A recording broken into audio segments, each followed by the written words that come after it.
I'd like to call tonight's meeting to order. Veronica, would you do the roll call, please? Councilmember Walter, Present. Councilmember Haskell, Here. Councilmember Flynn, Present. Vice Mayor Hufty, Here. Mayor Taylor. Present. We have a quorum. Thank you. All right, second item on the agenda is 707 considerations. Everybody's here, so we had none, right? Yay. Thank you all for being here. All right, so the next thing is presentations and proclamations. So tonight we have two of our town committees presenting. We have Conservation and Finance. And George, unless you want to hang around for Conservation, they did such a complete job that I was going to let you go first because then you could leave and then. Great. So we'll let George go. Perfect. It'll all line up well. So are you ready? Okay. Yes, please. All right. Great. Hi, everyone. Speaking a little too loud. I'm George Savage, and I chair the town's Finance and Audit Committee. Our 7-member committee advises the town council. We work very closely with our finance director, Tony McFarland, and town council liaison, Craig Taylor. I want to highlight a key accomplishment, and then I'll get into our key objectives for 2026. Thanks primarily to Tony's diligent work, we now have a balanced budget, as you all know. All right, and critically, our accounts accurately reflect the town's financial condition with respect to our reserves and all other material matters. 3 key objectives in the coming year. The first is audit completion. We have a backlog of which most people are aware in the town. Number 2, continued tight management and maintenance of our balanced budget. And then number 3 is addressing the town's future structural budget deficit. First, number 1, the independent audits of the town's commercial, or rather financial statements are critical. We're on track to get through our long-delayed audits, the backlog, with our auditors, Mays & Company, working with Tony on accounts. Specifically, the committee recently reviewed a completed 21-22 audit. The 22-23 audit should be completed next month, is what I've heard. And then 23-24 and 24-25 in rapid succession, with all wrapping up this year.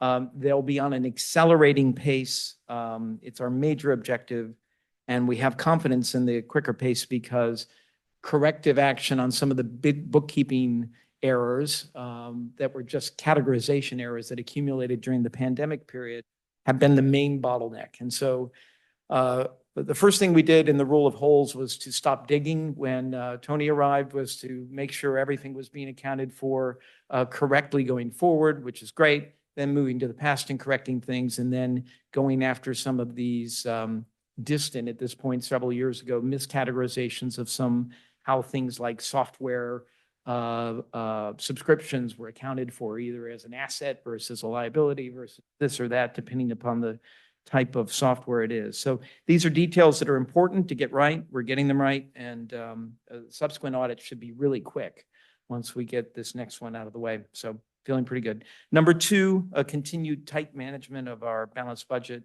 The committee is going to carefully monitor the budget. We want to really focus on adequate reserves, which of course got slimmed down considerably after the pandemic. We meet regularly with this as a topic at every meeting. And then number 3, the topic of the town's structural budget deficit. I know I just said we have a balanced budget, and that's great. So if I were listening online, I'd be thinking, what's the problem? The fact is that it's not long-term sustainable given mandated expenditure growth, as everyone on the committee is already aware, particularly in our public safety contract with the sheriff's office. That's a major expense for us, and it's really gotten a lot more expensive. At this point, I just want to digress for a second for a word on our financial philosophy. I've been on this committee for 30 years, I just figured out. And in all that time, our town has prided itself on a volunteer-first ethos, low tax, efficient government. And I think I speak for everyone on the committee that we're all very frugal with other people's money. That's our orientation. We want to see every dollar possible stay in the pockets of the residents. Unfortunately, the town's philosophy is not the current philosophy in California state government. As you know, state spending growth has consistently outpaced revenues in recent. And wherever possible, it seems, at least to me, Sacramento lawmakers have responded by shifting financial responsibility down to lower levels of government, the county, the towns, mandates, all that sort of thing. And it's set up a set of kind of dominoes. And this leads to the big issue, which is our contract with the sheriff. Lesser contributors that sort of ate away at our reserves was compliance with the recent affordable housing process that we went through, that we had to go through every 8 years, but this year was particularly onerous based on a bunch of new laws to address the housing shortages in the state. And then an overall inflationary environment that sort of hit us in a way that increased costs a lot faster than our revenues, which really aren't based on commerce and transactions, but mainly property taxes that are slow to move, have also kind of upset our environment a little bit. So what are we doing about this? Last year, we completed a comprehensive review of expenses, focusing, as I'm sure everyone here already is working on, opportunities to renegotiate our public safety contract, but not a huge amount of hope there. We also evaluated and reported on the pros and cons of a variety of possible revenue measures, of which you're all aware now. And in 2026, we remain ready to assist you, the town council, in efforts to ensure our financial stability going forward. So anything you want to task us to look at, happy to do. So to summarize just where we are and finish up, our town finances are once again stable. So we're not in a crisis. We are catching up on our audits, and we'll be through that backlog this year. And we're going to continue to monitor our budget closely for threats and opportunities that may pop up.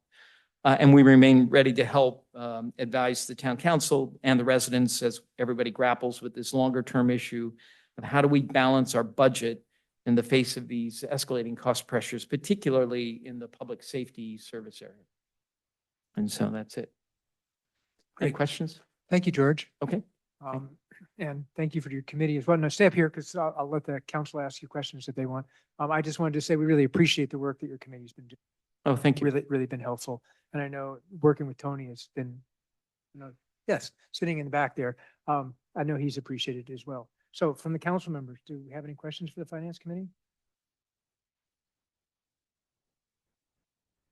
Just thanks. I mean, you guys have done an amazing job, put in a ton of effort and given us a lot of different perspectives, which at this moment in our town's history is really valuable. So thank you, but no questions. Okay, great. Well, thank you. All right. Just a second. We all go. Mary? 30 years of service. Thank you. Gary Nielsen talked me into it a month after I moved in 1995. And I just saw Gary the other day, and it was really fun. Yeah, he's doing great. Ellen? Thanks. Hi, thank you. I've actually never met you, so thank you. Next time for, meet you in person somewhat. Thank you for everything you've done. 30 years, I'm super curious about the institutional memory, in terms of, like, obviously our public safety contracts are much more expensive. But I'm curious about your institutional memory of the monetary, basis that we're in, the foundation that we're in today. Obviously, like, we've been locked in at what income we get from the taxes. So I'm just curious about institutional memory, that you just maybe highlight 1 or 2 points that you Yeah. find that you're saying it's the state, right? Because of affordable housing requirements. I mean, obviously we're in a housing crisis, and we haven't built much in 30 years. Right. Right. And our population has dropped. So I'm just curious, like, comparing today to 30 years ago and your institutional memory, other than the public safety. Yeah, I think the thing that I've noticed the most is, and perhaps this is residue from the entire national convulsion conversation over the whole George Floyd thing and everything on public safety, with defund the police, then refund the police, then police being out of favor, and then trying to recruit more police back into the area. It's just put public safety under a huge strain. And part of that I observed was that under Sheriff Corpus, she recalculated how overhead is allocated to towns like ours. So it struck me cost accounting is one of those great things where you can do it 100 different ways. And I think the way we had been doing it, sort of incremental in nature, where everybody in the county pays taxes, and that supports the sheriff. So does Portola Valley, but we require some extra services as a town, et cetera. And so we paid extra for that, and okay, fine. Under the last administration, from the sheriff's standpoint, we got into what looked to me like more fully allocated overhead. And then some, fractional management, fractional this, fractional that, fractional hardware radios, the whole kind of full allocation level, which really piled on a lot of cost. And I understand the sheriff's office is under pressure as well, so no doubt that's where that came from. But then for a town like ours, it's particularly hard to absorb because unlike other towns, we don't have commercial establishments like hotels and lots of retail establishments, et cetera, where pace of transactions and everything can kind of keep up. We have this fixed property tax base of which much flows to the county, including the sheriff's office. Some of it comes back to us, and then it all has to go to the sheriff's office again. And so that's been our main problem as opposed to past years. At the beginning of this whole thing, the finance committee was first sold to me by Gary Nielsen because it was really boring. There was not much to do. You met like 3 times a year and, just kind of looked over numbers, and we always had a bit more money than we were spending. And everyone here was very efficiency friendly local government in orientation, and a lot of volunteer committees to help out the staff. And so it all just worked, and we didn't have to work that hard. We just sort of made sure everything was running smoothly. And of course, post-pandemic, that hasn't been working that way, unfortunately.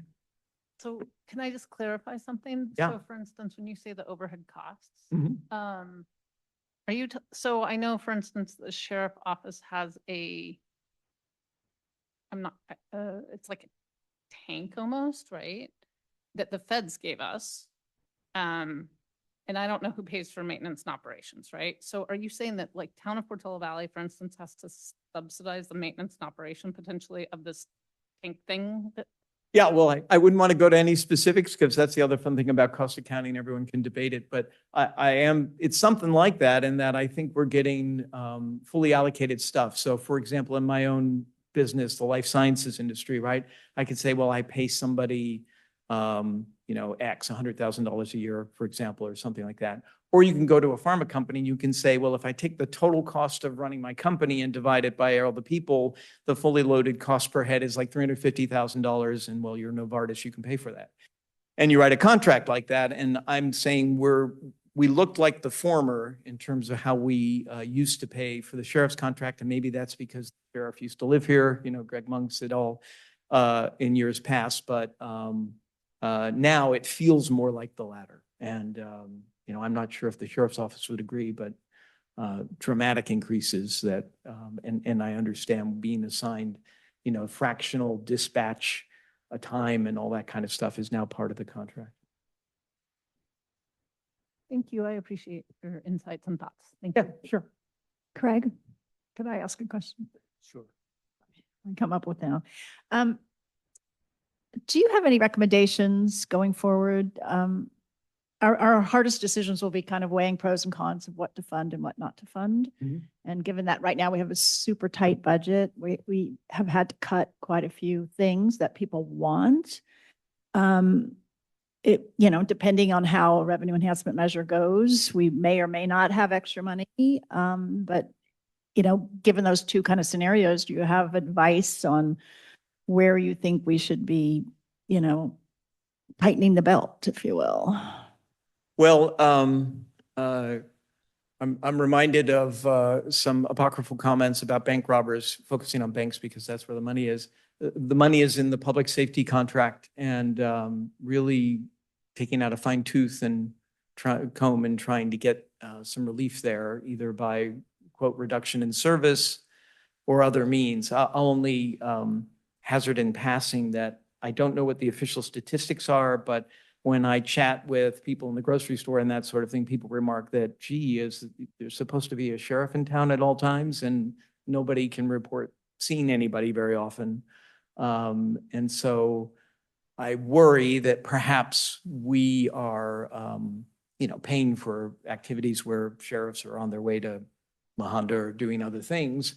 And we're functioning as overhead recovery. I don't have hard data on that, but that, if I were negotiating with them, that would be my posture, which would be prove to me that we're not just overhead recovery while you're doing other things for other people. The sort of question comment I have is, it seems like in this coming year, one of the big issues we're going to have to review is capital improvement. Because certainly we've been balancing our budget, but I would argue that we're not really balancing our budget. We're spending and revenue, but we're deferring a lot of things, which to me is not in the larger sense of a balanced budget, really what we Mhm. have. So I think, working with Tony, I'm expecting that you guys are going to see more of that, because to Rebecca's question, I mean, it's going to be trade-offs. There's, it's not a simple way to do this stuff, but on the other hand, you can't continue to defer maintenance. Yeah, I totally agree with that. And that's why, if I were to give the high probability consideration, some kind of revenue measure sounds necessary to plug the hole in the structure of our budget so that we can continue to be viable long-term financially and be able to guarantee that. And I amaze myself to hear myself saying these words because, as anyone will tell you, as a Californian, I do not feel undertaxed at all. But that's why I led off with my conversation about PV sort of being not in the driver's seat on a lot of these costs. I consider all the consultants we had to engage to handle the RENA process and all the rest. And, that wasn't our idea. Yeah, exactly. And I think most people know, I certainly know people in the finance committee know, but, we get less than 7% of our property tax dollar. Mhm. So 7 cents on a dollar.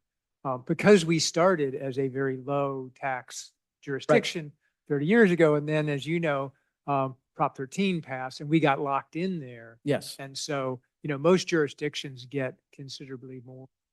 So that's also added to the financial issues that we're dealing with here locally. Yeah, it's being punished for good behavior over time. But Yeah, exactly. Yeah. So, well, listen, thank you very much. Appreciate it. Appreciate what you guys do on the committee. okay, thank you. Yep. Okay. All right. So moving on to the next committee is the Conservation Committee. And for those who are listening online and for those who are here in the schoolhouse, if you haven't had a chance to look at the packet, I must say that we got a long and detailed presentation from Conservation, which is appreciated. So don't take it the wrong way. I read through every bit of it and enjoyed it. So thank you for the thorough preparation. So with that, you can probably have a little more time if you need it, but we're trying not to have these updates, go on for 45 minutes. Yeah. So, if you, Background information. you're going to need to get closer to, Most of that we put in there for as background information for you. yeah. So you sort of have to talk like this. I mean, literally like an, Most of that we put in there as background information for you, not something we're going to actually present like fleshed out. We're going to say this. yeah. It's- Yeah. No, I figured as much. That's great. And then would you guys introduce yourselves? Just, yep, no problem.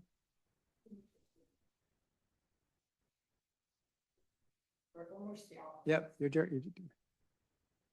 yeah, it's looking good.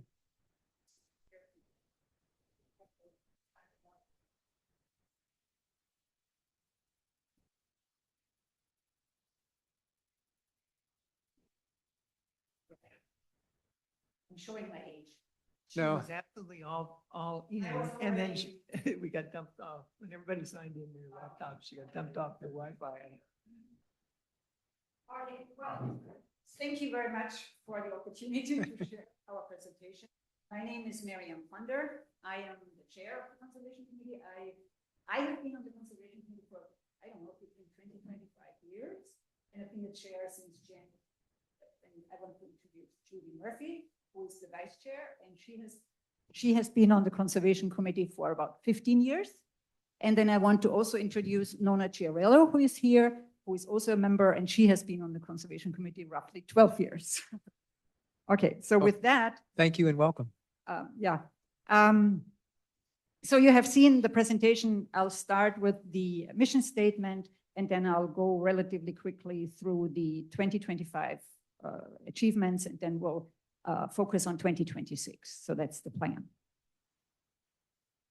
And I think there are delays. I'm working on the delays.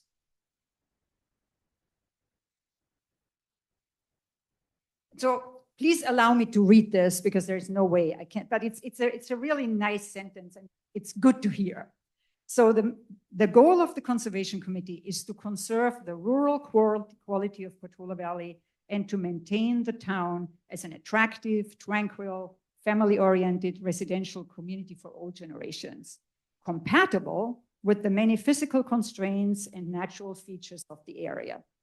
The committee does this by promoting programs to enhance the environment through protection of native habitat and by helping to ensure that all land development respects and preserves the natural condition of the area. If we look at Portola Valley, it's a real gem on the peninsula. On the west side, open space of Windy Hill. On the south side, open space of Hawthorne. On the east side, the Stanford grazing, the open land around the dish. And on the north side, we have the Jasper Ridge Natural Preserve. And so we don't only have a really fantastic location, with this location also comes to do what's right. And so we need to be sure that wildlife is able to have passage from one open space to the other one. And while they are passaging through us, they need some wildlife habitat so they can have lunch. So that's setting the stage. The one thing, as Darcy, as Town Manager Darcy Smith and I have talked about that multiple times, we are really a working committee.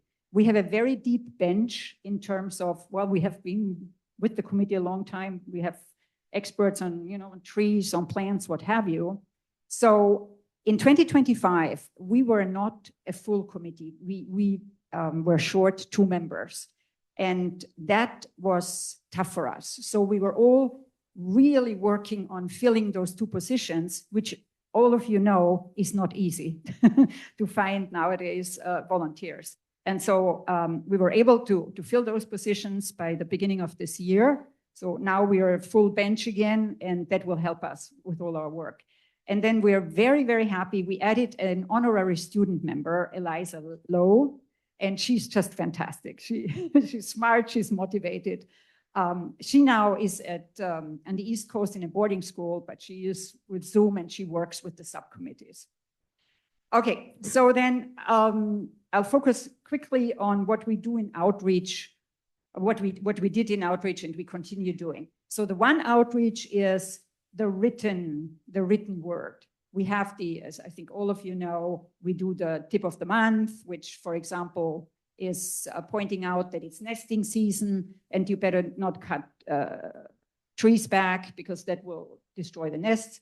And then we've gotten very positive feedback on the monthly What's Blooming Now, particularly from established residents who want to move from maybe having roses to more natural native plants. And the idea is you want to obviously plant something that continues blooming, that continues feeding the bees. And that's why we have the monthly, because of different plants or flowers bloom at different times. And we do that in the town newsletter. As you know, we do it on the website and we do it through the PV forum. And then we do other things, like we had an almanac article about owl box locations, which helps with rodent.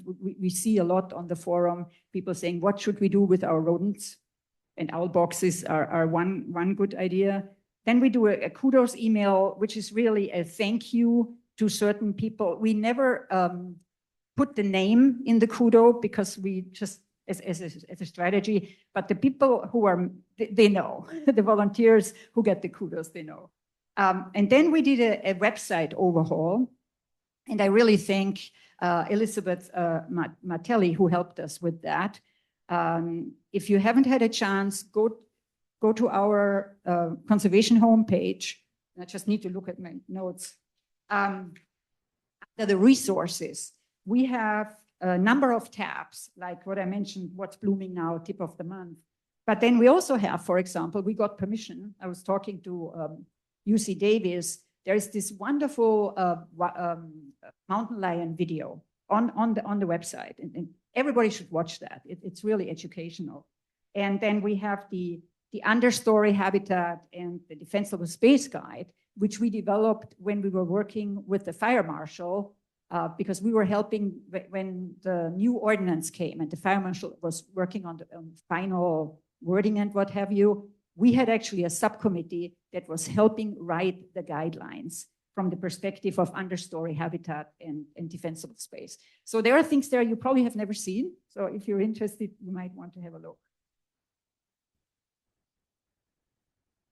And then there is the outreach, meeting people, being actually in touch with people face to face. We do the annual broom pull, which is a volunteer event where we go out mainly with the Boy Scouts. The Boy Scouts are always really motivated to work with us.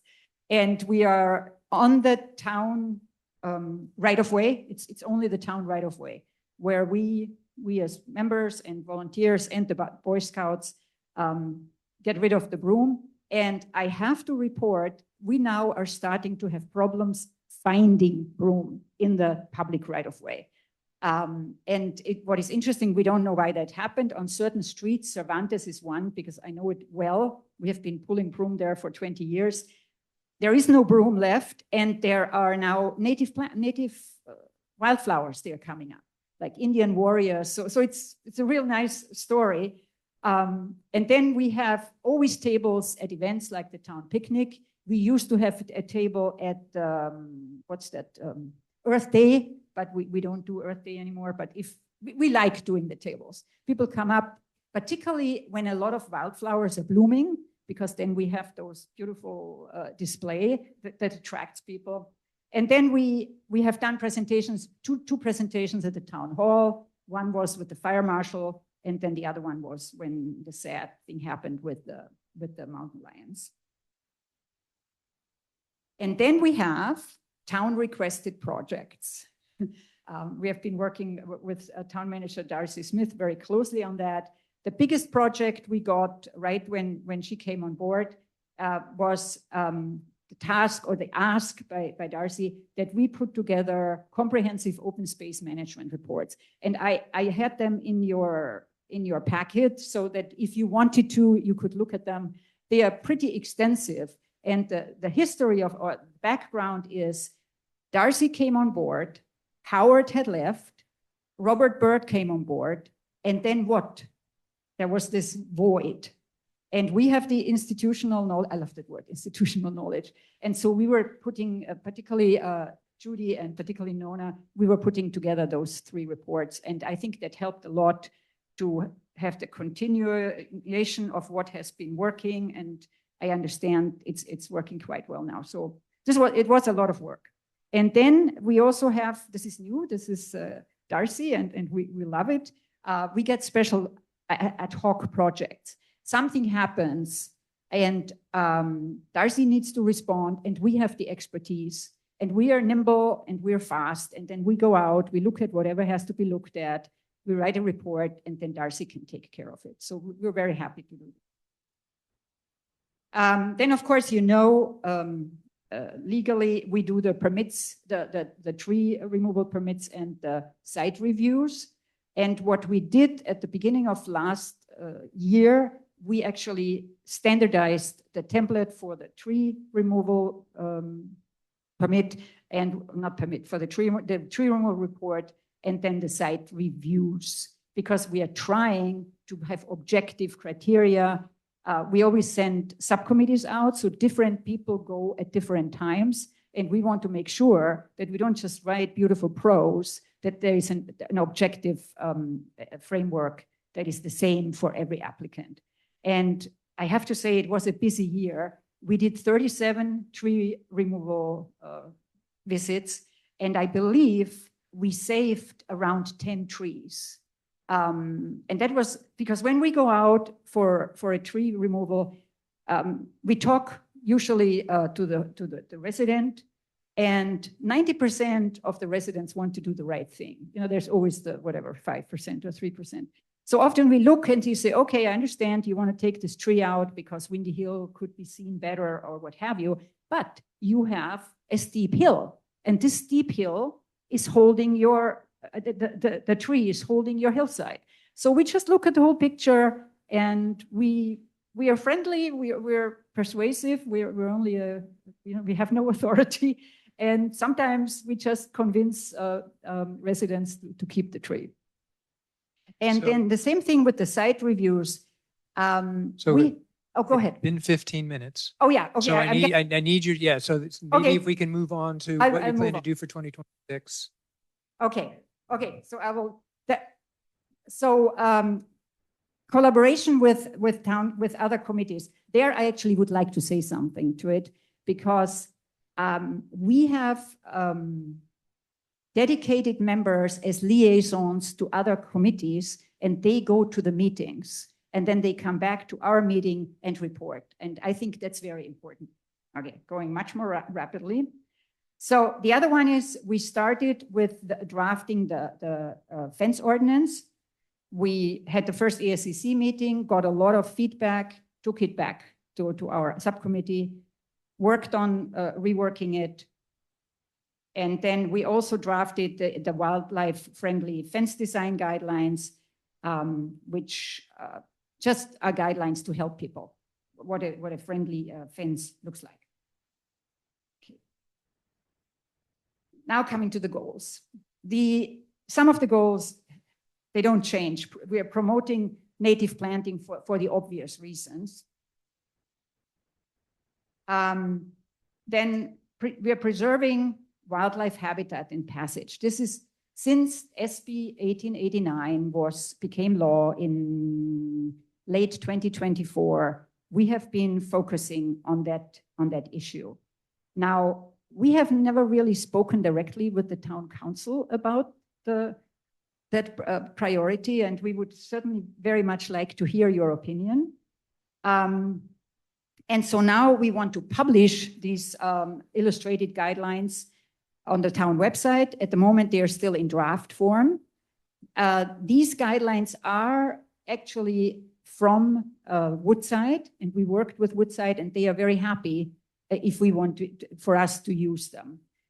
And then we want to pull in the residents through nature walks to educate them and to get their support for the preservation of wildlife and habitat and passage. And then the proposed fence ordinance amendments we would like now to bring for the second time to the ASCC, and we'll reach out to the town to put this on the calendar. A new goal, well, it's not new, but it's now a real focus, is the educational outreach for herbicide rodenticide-free Portola Valley. And this is something we would like to do in conjunction with Woodside. I'm sure you have heard last week, one of the bobcat was miserably dying of having gotten some rat poison into the food chain. I just read very sad, a 4-year-old mountain lion that was collared in the Santa Monica Mountains was found deceased, and it was full of anticoagulant. So I think this is really important that we do this from an education that people start using those poisons. And we want to do education and give them tips what to do instead of that. And then we really think we need to promote increased eradication of invasive plants. One of them, they are fire hazards. And then they are a big culprit of loss of native vegetation habitat. And we do that at the site visits, through education, with the annual prune bill. And we want to do a Trichia brochure in Spanish and English. We want to do this for a long time. Maybe we'll get this year. And then budgetary considerations. We don't need a lot of money. Our budget used to be around $8,000. And last year with the belt tightening, I think it was around $2,400. We haven't used much of it. What we really have to offer is we write content. We don't have to pay somebody to write content. We can write it and we give our expert volunteer hours. And with that, I now got to the end much faster than I anticipated. Thank you. So questions from the council? I'll start with Helen. So first of all, you guys are busy and I appreciate the knowledge because I learn from your committee all the time. So I appreciate that. Thank you. About the fence ordinance, I was like, you guys are doing a lovely, to create corridors for wildlife is so critical. The linkages, exactly what you're saying. What I didn't see in the fence ordinance proposed draft, it didn't connect to the wildfire new ordinance, because in the wildfire ordinance, you can't have fences that go to a structure, a building, house, or accessory building or anything, 5 feet wooden fence, right? It has to have other material. So I was a little bit concerned about that. Mhm. I can answer that. Our fencing is, our proposed fence changes are really geared towards perimeter fencing. We don't do anything inside the building envelope. It's perimeter fencing, and to call it very simple the way it is, what we would like is 4-foot perimeter fencing, wildlife friendly, so that underneath the fawns can go through, the whatever, the quail can go through. So that's all we are looking at. Yeah, no, and I respect that and I understand that, but I know my neighbor's perimeter fence, is very close, very close to their house. It's somewhat close to my house. I mean, I'm dealing with issue on my property, so I've been looking at the ordinance. So I just wanted to note that, right? And I recognize, but there's no mention that it has to align now with the fencing, the fence requirements of it's got to be fire resistant material, because otherwise the would act at 5 feet, that 5 feet zone, right? So that's all I'm saying. Okay, Right. yeah. And lastly, I really appreciate that you have a youth on your committee. Thank you. Okay. Bye. Thank you. Yeah. Thank you, Helen. Mary? I guess I was somewhat surprised by how inadequate our previous fence ordinance was. So I thank you for bringing that to our attention and fixing it. Actually, I should say, I had it on the slide, you probably saw it. The subcommittee spent over 100 hours last year on this. It's difficult to read, so it took us a while, but now we've become experts. Yeah. Well, thank you for doing it. you. It's certainly timely. Thank you. Judith? Yeah, I admire all of the public service oriented commitment that you all demonstrate consistently, and it is a great demonstration of the value of just talking to people to explain, et cetera. So that is something that is something to be mimicked as we figure out volunteerism throughout. So thank you for that. I just also want to clarify, because your packet was so comprehensive, and this is more of a confirmation question for our town attorney, because the fence ordinance will presumably come before us eventually. It goes to the ASCC and then to us. So I want to make sure that tonight we're not expected to comment on that in any great detail, because we can't, because it's going to come back to us. Is that the right way of thinking about it? Correct. This item is agendized for presentation, so I guess I would consider it as, the presentation of information. But yeah, there's a process for the adoption of ordinances, and yeah, probably ASCC review and then 2 meetings of the council Okay. for consideration. And Okay. I assume if this is a council priority, you'll discuss that and direct staff accordingly. Thank you. Thanks, because there's a lot there, a lot of hard work. Yeah. So look forward to that when the appropriate. Early time's- draft, we Yeah. stress this. This is a Perfect. working document. Yeah, no, thanks for the information. It's good to have that. I just wanted to make sure we were looking at it the right way. Thank you all for what the entire team does. Thank you. Rebecca? Yeah, I want to echo that as well. Your committee has been so hard at work and the output is so impressive. All your reports are quite amazing. I guess my only question is when I read the example report that you have in there, the site reviews, I did note that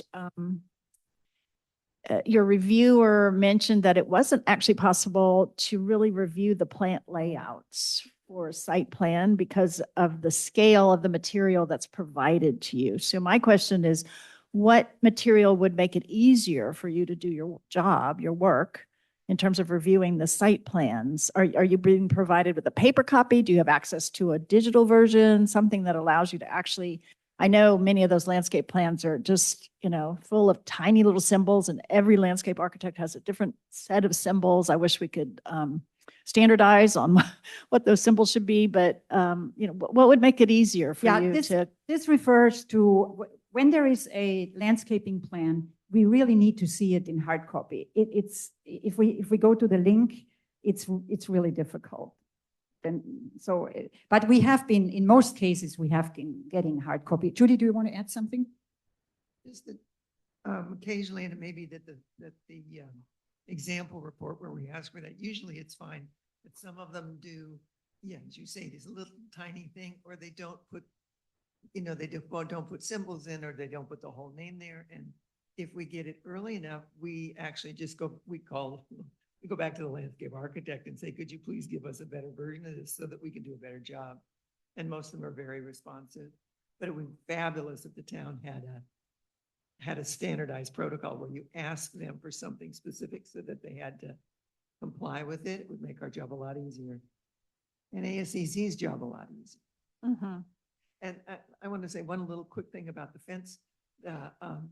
That we took the fencing ordinance that we have, and we tried to do as little as possible to it, just to change to get the wildlife friendly stuff. That we made no attempt to fix this very screwed up, out of order. It was sort of, I'm not sure who built it, but it was built in pieces, and it needs a comprehensive overhaul. And that's way beyond our mandate to do. But it's one of the reasons that as you read through it, it's kind of squirrely. And I guess my other question is, when we talk about wildlife corridors, I know you haven't had the time or the staff, the committee volunteers available to really kind of analyze the town's landscape to figure out where the most critical corridors are. But I'm just wondering if that's something, as you interact with the Trails Committee, as you interact with open space, if that's a project that might be of something to pursue a bit, to get a sense of where the critical areas are in town that we need openings for wildlife. We have actually, after consideration, we have moved sort of away from wildlife corridors to wildlife passage. Because anything today that doesn't have a 6-foot fence is a wildlife corridor. And we try to stay away from the thinking, a wildlife corridor is something really necessary if you have the 405 freeway in LA and the animals need to get from one side to the other. You need to build a bridge, and that is a corridor. In terms of our land here, if we wouldn't have 6-foot perimeter fencing, then the whole town would be a partial corridor. People would still have their roses and higher fences to protect their roses, but there would be a part of everybody's. And we have to say we're only looking at 1 acre and bigger. We have not touched the smaller because they are a privacy issue. So the corridor thing is a slippery slope. You're not going to have a sign, deer, turn right now, because the corridor is coming down the road. And we also want to avoid that the roads become the corridor, because then we will have, God forbid, accidents. So we look at it passage as free passage as possible, while still having property rights and property wishes for whatever vegetable garden and whatever you have. And therefore, just focusing on corridors alone is something we try to avoid. Judy, you wanted to? I guess the other thing I would add is it's not just corridor, it's habitat. And the idea of making a map of where the corridors are in town. In fact, the whole town is wildlife habitat and corridor, except in little areas where it's fenced off. And as we're going to have more population and more subdivisions of lots and more people and more fences, we were trying to get in proactively to get some wildlife friendly fencing rules in place so that the animals wouldn't be confined to the canyons and the roads, which is, if you look 30 years down the line, might be what happens. And Rebecca, thank you. So I wanted to thank you and your entire committee. You guys do a great job. The one question I had is you attached some exhibits which were very interesting. They are reminiscent of some of the stuff we did a long time on the open space work. For these plant management plans, have you been talking with Open Space about how we might fund some of this work? Yes, we have. Nona, would you like to, as you are the open space?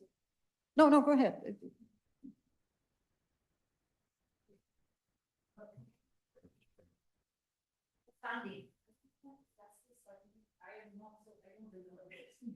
I'd say we in general, we've sort of said it's not our job that's not our job to worry about. Our job is to tell you what we see, what we think, what would be the best possible thing you could do, moderate it where it seems reasonable.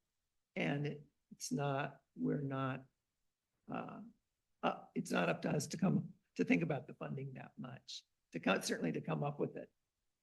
Okay, well, I guess what I'm hoping is, and maybe this is a request, that the Open Space Committee and the Conservation Committee do sort of talk about the potential, because I know the Open Space has talked a little bit about using some of the funds to do some of this. And I just want to make sure we coordinate this because our budget season is coming up in the very near term. So whatever we're going to be able to do needs to be in coordination. And I want to make sure it's in coordination with conservation, open space, is obviously, as well as Tony in the finance, so that when it comes to the council, we have a clear picture and a budget that we can move forward on. Yeah, we work very closely with open space. And if I remember, we met with Betsy and she showed us the budget, and that's why I was hoping. And I think, but she's the outgoing chair, so I can only talk about history. And I think there was the suggestion that some of the open space funds can be used for we don't call it maintenance, we call it management, because I believe maintenance is not the right word. So, but it's not our budget. So it's the open space budget. So yes, we talk with them, but I don't really know what the ask is from us in that perspective from your side. Well, I think that we're going to end up in a situation where we're going to get a couple of different numbers, because we could do, I mean, most management plans, you can do a little bit, you can do a medium amount, or you can do a lot. And so the question is, do we have those kind of things so that we can, so Tony can say, okay, what do we think the pricing, put dollars to this stuff, and we can look at the impact on the open space fund. I mean, all three committees need to be involved in this. It's not your guys' responsibility to get the money, but you need to be a part of the process. And I don't need all the answers tonight. That wasn't my goal. I just wanted to make sure that you're talking because, like I said, this is coming up rapidly. We're going to be doing this later this month. We've been so aware of this that at one point we made a joint subcommittee, open space and conservation, to work on precisely this idea. And we met several times and we ended up deciding that it was better, or that we were better off putting us back in our bailiwick where we know what we're doing, and them in their bailiwick where they have the funds and the funding. And we can ramp it up and down as money's available. But right now we're ramped way down, out of deference to what's going on. Yeah, and we have submitted to Darcy cost estimates for what are they called? The work plans. Okay. Well, anyway, I'm hoping that we will get with Tony and work on this actively, because like I said, we're going to be talking about this in the next, few weeks. Hold on, please. I think the two committees are in agreement that open space funds should be used for management of town-owned open space. And that's largely a function of the changes that have taken place in the management of town finances. Right. Money being invested and we're getting more clarity on where it's going. Yep. So we're very much in support of that. We're just trying to streamline the way the two committees work together. Because before one committee identified the needs and then the other committee said, okay, well, we think that's a reasonable amount of money. Right. And it just needs to be a little simpler. Yeah, I agree. So, okay, great. Thank you. And thank you for the presentation.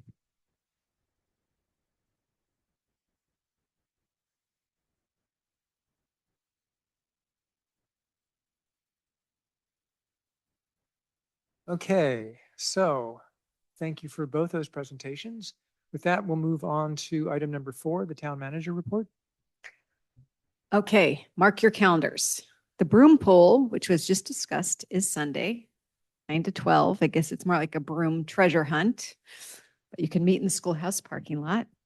And then don't miss the town council annual priority setting study session on Monday, 1:30 p.m. in the Buckeye Room. Because some of these topics may come up, prioritization. Unfortunately, we continue to have telecommunications outages related to copper wire thefts. The latest was on Portola Road last week. And today, if you drove by, AT&T was out there working on repairs. They had 10 vehicles at one point, and we're also doing traffic control. So just be mindful of that. So I've been in close coordination with the sheriff's office. They're well aware of this. We are not alone. They happen all over. But they are keeping a closer eye on this area. But this also requires community awareness and a partnership. So please keep your eyes open. This often occurs late at night when suspicious activity is less noticeable. And as you know, it's dark out here and there's not a lot of people out at night. But please keep your eye out. If you do see any suspicious activity around the utility poles, roadside boxes, and also construction areas, they can be a target. So if you see something, say something. You can report unusual activity immediately by calling 911 if you need to, or the sheriff's office non-emergency line. I would not suggest anyone approach these individuals because they're often connected to organized crime. So please call for help. And that is all. Thank you. Any questions on the town manager report? Seeing none, we'll move on. All right, so then let's move to item number 5, oral communications. So is there anyone in the schoolhouse that would like to speak before the council on something that's not on tonight's agenda? All right, seeing no one in the schoolhouse. We have 2 hands up online. I'll start with Dave Cardinal.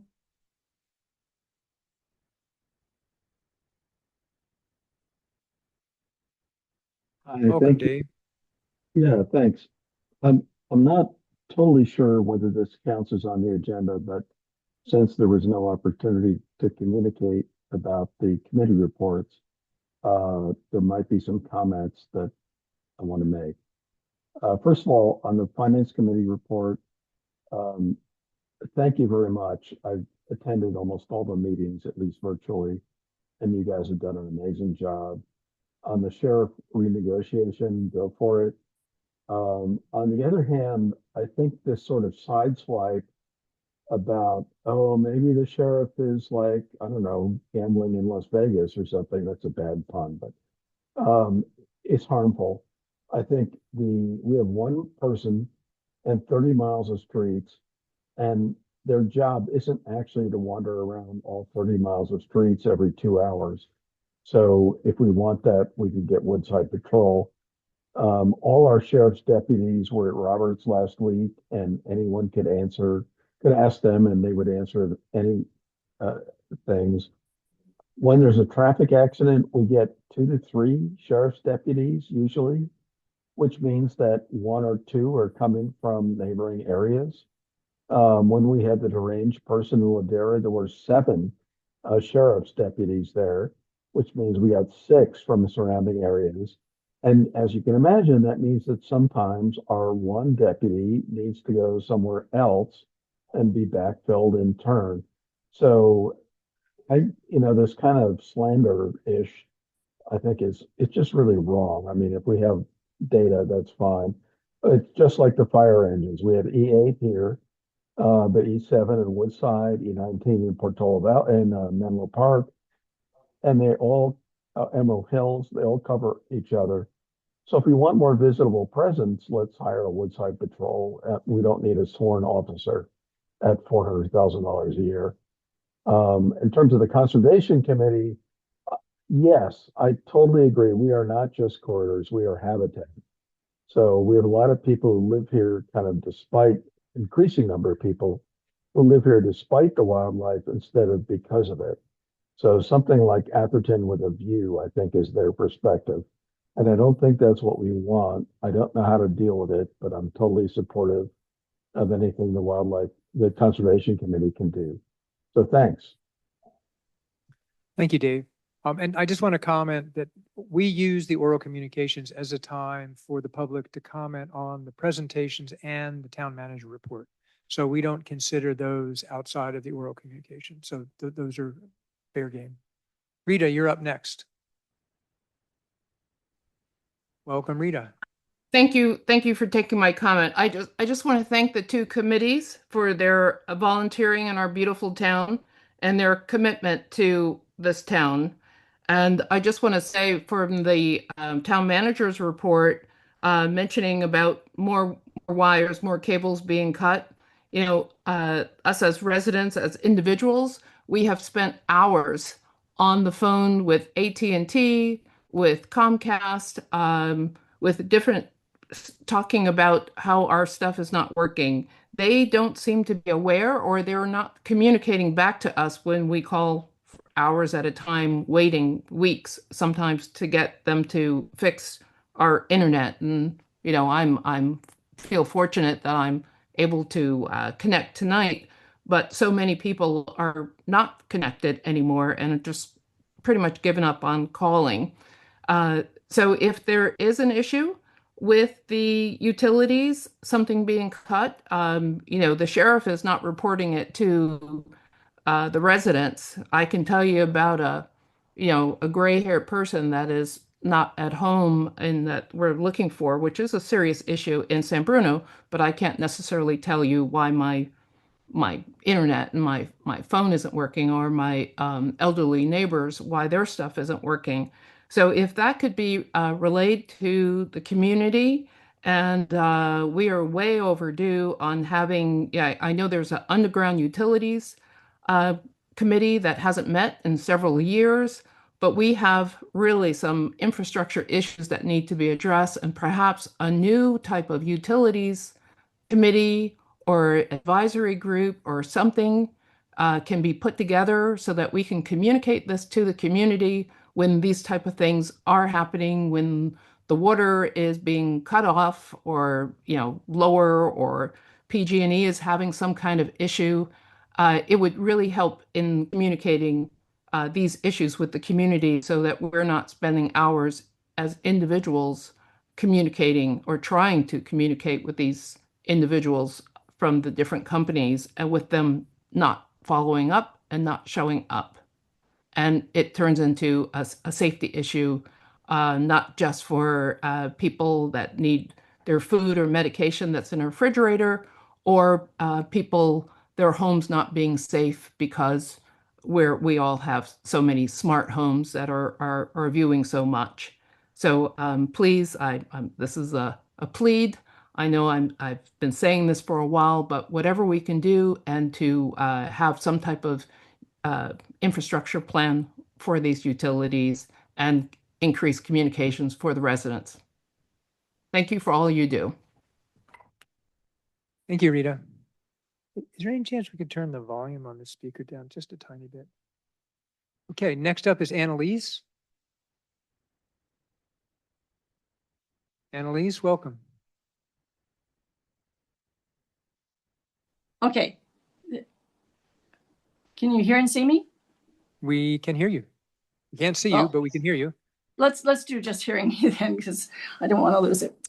So I'm here to tell you a ludicrous story. I got an email announcing the most recent meeting of the Woodside Highlands Road Maintenance District, and I own a house in Woodside Highlands, and there was a line item directly affecting my property. I emailed back, said, how can residents attend online? And this has been customary ever since COVID. And the chair replied, we are not required to have meetings online. I thought about that. These meetings are open to the public, so a total stranger is allowed to go to them. So I put an ad in the Portola Valley Forum to hire someone to attend this public meeting. They could then go there and connect with me on FaceTime, and then voila, I could attend the meetings legally. This is a ridiculous set of circumstances where the chairman singled me out to not be allowed to attend the meeting on something that affected me personally. So anyway, these are the kind of games that the chairman is playing. Before I could hire anyone, the chairman suddenly changed her mind and put the meeting online. I believe that one of the problems is that the answer was, I have no legal duty to put the meetings online.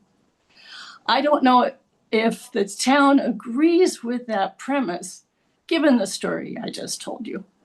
So I would suggest if the town has the power to require a meeting to be online, and this meeting is actually being held in the private residence of the chairman of the committee, not on town property. This is something else that concerns me. So I would hope, given the kind of weird games that are being played, that the appropriate thing to do would be for the town council to look at what is legal required and what should be reasonably expected of a chairman, and to move that meeting back to the town hall and require that it be online. Thank you. Thank you.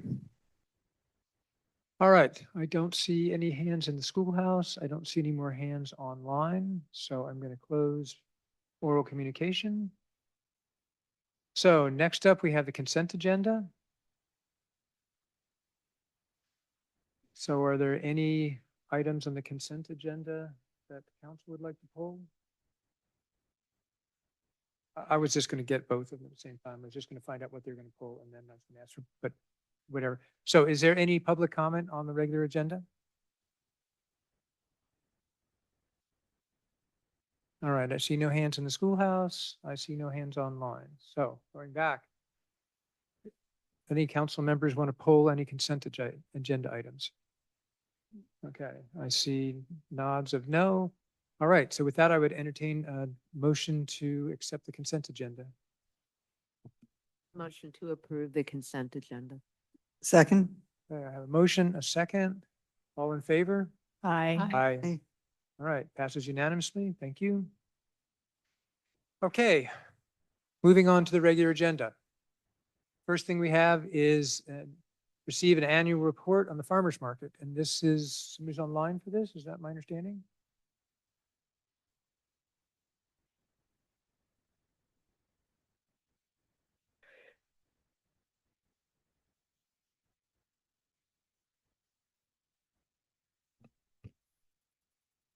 Nobody's here? No, Okay. We can't, Oh. at least we can't find them. If they are, they can raise their hand because there's someone who doesn't have a name, but Okay. So if you're with Good Roots and you're online, raise your hand and we will promote you to a presenter. can we move, maybe we can move on to the next one and we'll come back to this because we cannot find them. Okay, no problem. Why don't we go on to 7B, which is receive an update and provide direction to staff on the draft housing element annual progress report.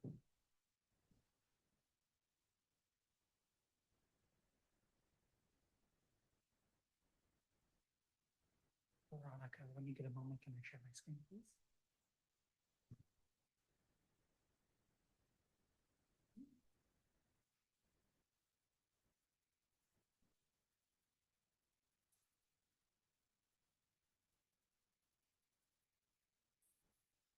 Welcome, Brandon and Sarah. Good evening, Mr. Mayor, members of the Town Council. Brandon DeLucas, Contract Senior Planner with the presentation this evening. So just a quick overview on the annual progress report, the APR. We report on how we are doing towards our housing element progress. These reports are due April 1st of every year, and they are required by state law that we must submit them to state agencies. And we also must accept public comment, which is part of this meeting, as well as our meeting last week with the Planning Commission. So this is the third year of our 6-cycle housing element. We must report on the progress that we made in 2025. And this includes how we are meeting our RHNA, as well as the implementation programs.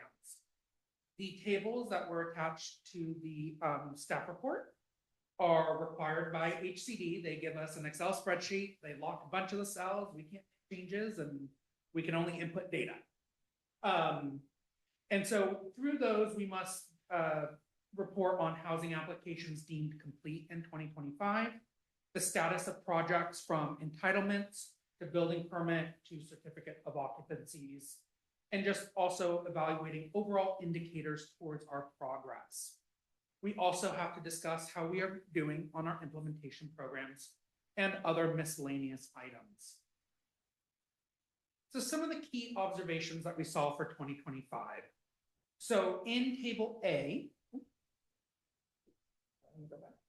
we had 13 housing units deemed complete in 2025.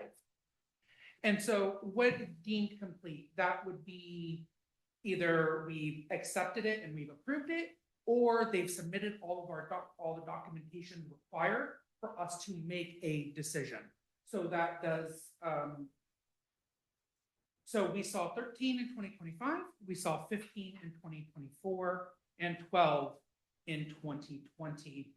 One thing I do want to note is staff is actually reevaluating our previous year's reports, as we have found that items were missed. For example, the Portola Terrace project was not properly reported in year 2024 as a application that was deemed complete. So staff is going back and reevaluating those just to make sure we are getting all the credit that we are deserved for our RHNA implementation. Staff is prioritizing getting 25's report since that is the deadline. And the state also prioritizes that year's report, and then we'll review revisions to previous reports after that. So we are actively working on that to just make sure we are being as accurate as possible and adjusting and fixing some of those items that were missing. So then Table 2A, the applications for planning entitlements include 2 housing units in 2025, as well as 2 in 2024 and 1 in 2023. You know, one of the unique situations we have is for one of the projects listed on that, the house that was on the site was demoed many years ago, approximately 5, I believe. The HCD does provide guidance that that unit, even though there was a unit that's gone and they're putting a new one, we only report on units that were demolished within the same year. So if the application did not include the demolition of that unit in that calendar year, it is not a negative count towards us. So that project does count for 2 units since it was demolished in a previous year. For the overall housing unit approvals measured by building permits, we are looking at 11 units in 2025. We had 16 in 2024 and 17 in 2023. One thing to note is the state does focus on the building permits as progress towards our RHNA. So the entitlements and the certificate of occupancies are just kind of the bookends of that. Is it our pipeline projects and are they actually being completed? But what they're looking for measuring our RHNA is the actual building permits themselves. For certificates of occupancy, we did have 22 in 2025, 13 in 24, and 9 in 23. One of those is Willow Commons, which is 11 units which received a certificate of occupancy. One thing to note, there was a slight typo on table A2. Two of the units in the later part of the columns, it asked if they were deed restricted.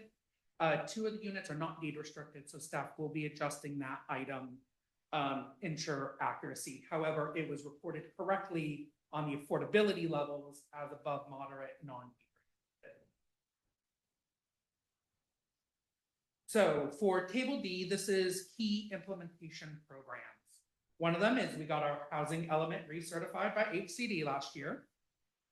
We also had the program 7 to create the ADU amnesty program. So the ADU amnesty program was created by state law. And so staff did implement that by adding that to our website, which does meet what we said we are going to do for the housing element. So that information was added to our website and is available on the ADU FAQ site. For program 7, for established staff and consultant office hours, staff established planning division office hours 2 days a week and virtual appointments 4 days a week. So we do have a planning staff member available. It is a consultant planner. However, they've been working in Portola Valley for almost a year now. So they do have some experience and has worked on a lot of our projects. They are available Tuesday and Wednesdays. We are also doing the virtual appointments via bookings and allowing for Zoom meetings 4 days a week. So Monday, generally Monday through Thursday. And appointments may come off depending on the availability of the planner and other meetings that they are having to attend. And some key programs that we are currently in progress. One of them is the update to the ADU count ordinance.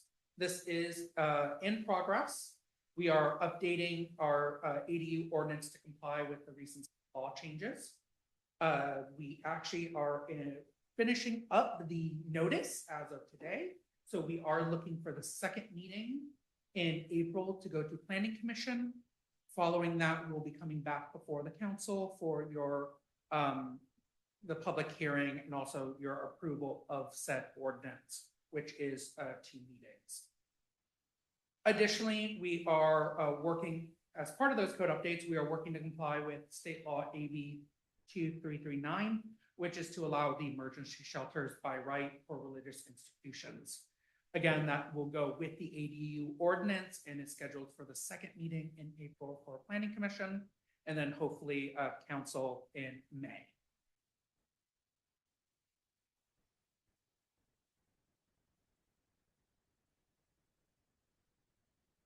So staff would recommend that the town council receive this information and direct staff to submit the draft housing element report to both HCD and LCI. Staff is available for questions at this time. Great, thank you. Rebecca, I'll start with you. Okay, thank you for answering a bunch of the questions I sent kind of at the last minute, telling you that I would be asking them today, and thank you for answering them publicly. Also, thank you for working on this project. I know what an enormous hassle and burden it is to complete these forms. They really are tedious and require a lot of outside research, and I'm hopeful that when you get OpenGov up and going, maybe that next year will be a lot easier to complete these horrible forms. So the program 7.2, the amnesty for the unpermitted units, this new policy, I do have to say that this is the first time that when I listened into the Planning Commission's, your presentation of the Planning Commission, and that was actually the first time that I'd ever heard that we had now amnesty. So, and you clarified that it's just a matter of enforcing the law as it's written. The link refers to 66323, but I think the actual code on amnesty is 66322. So maybe you could check that.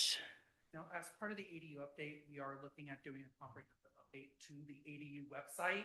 Mm-hmm. And that's because the ADU law was renumbered in 2024. Mhm. So the references from state law got updated. So we are going to update that kind of comprehensively when we look at all our forms and the website as part of the ADU ordinance. I'm actually expressly referring to the report, the annual report. If you go in there and the status update, the last column, it refers to 66323, and I believe the correct one would be 66322, but you can check that later offline. So I wanted to kind of follow up a little bit more on that. I know state law has put in place, it makes it much easier to do amnesty and what have you.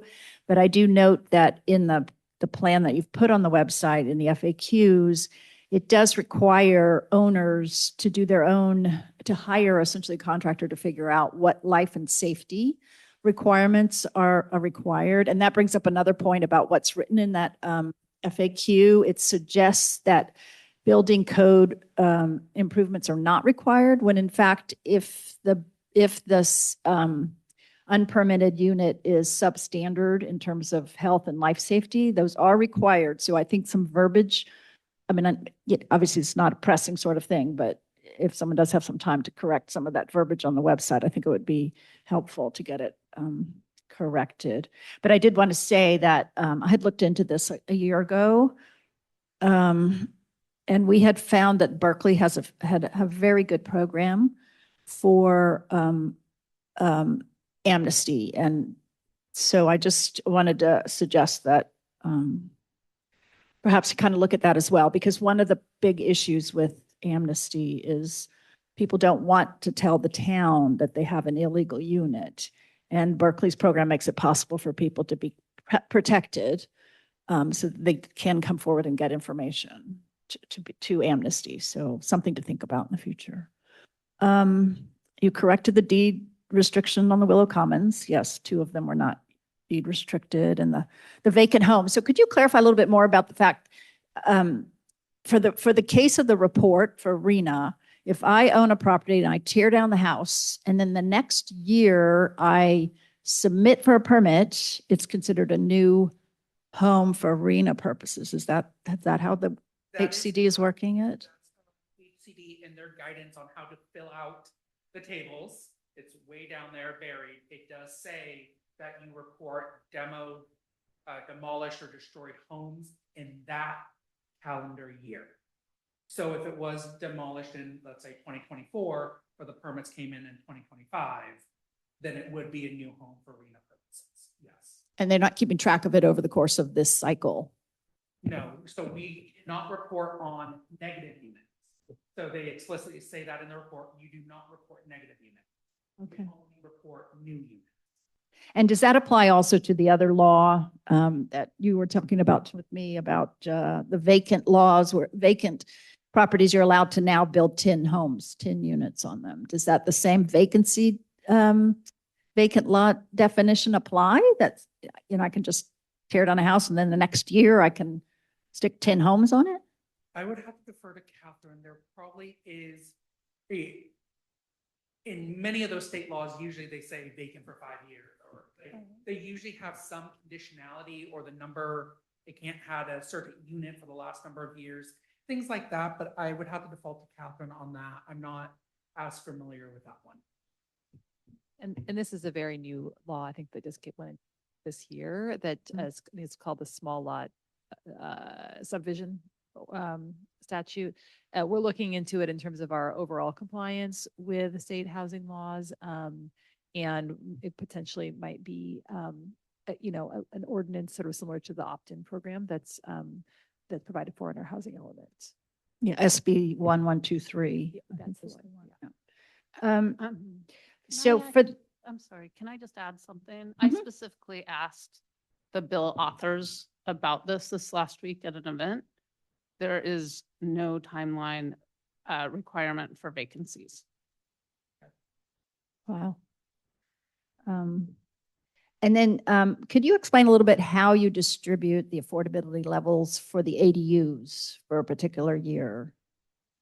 Yeah, so we are following guidance from, why can I not think of the name right now? ABAG maybe? ABAG. So there isn't really any necessarily it by date or anything like that. It is just at the end of the year, we look at all the ADUs and then we divvy it up between the different categories.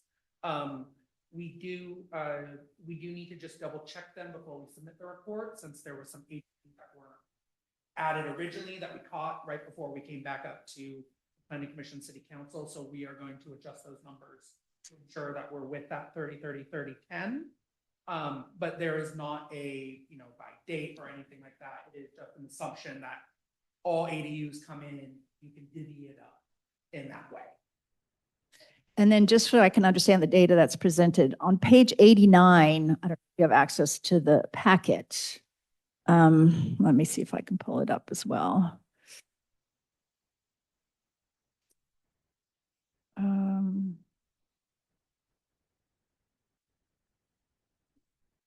So it's the first page of the information that you've provided.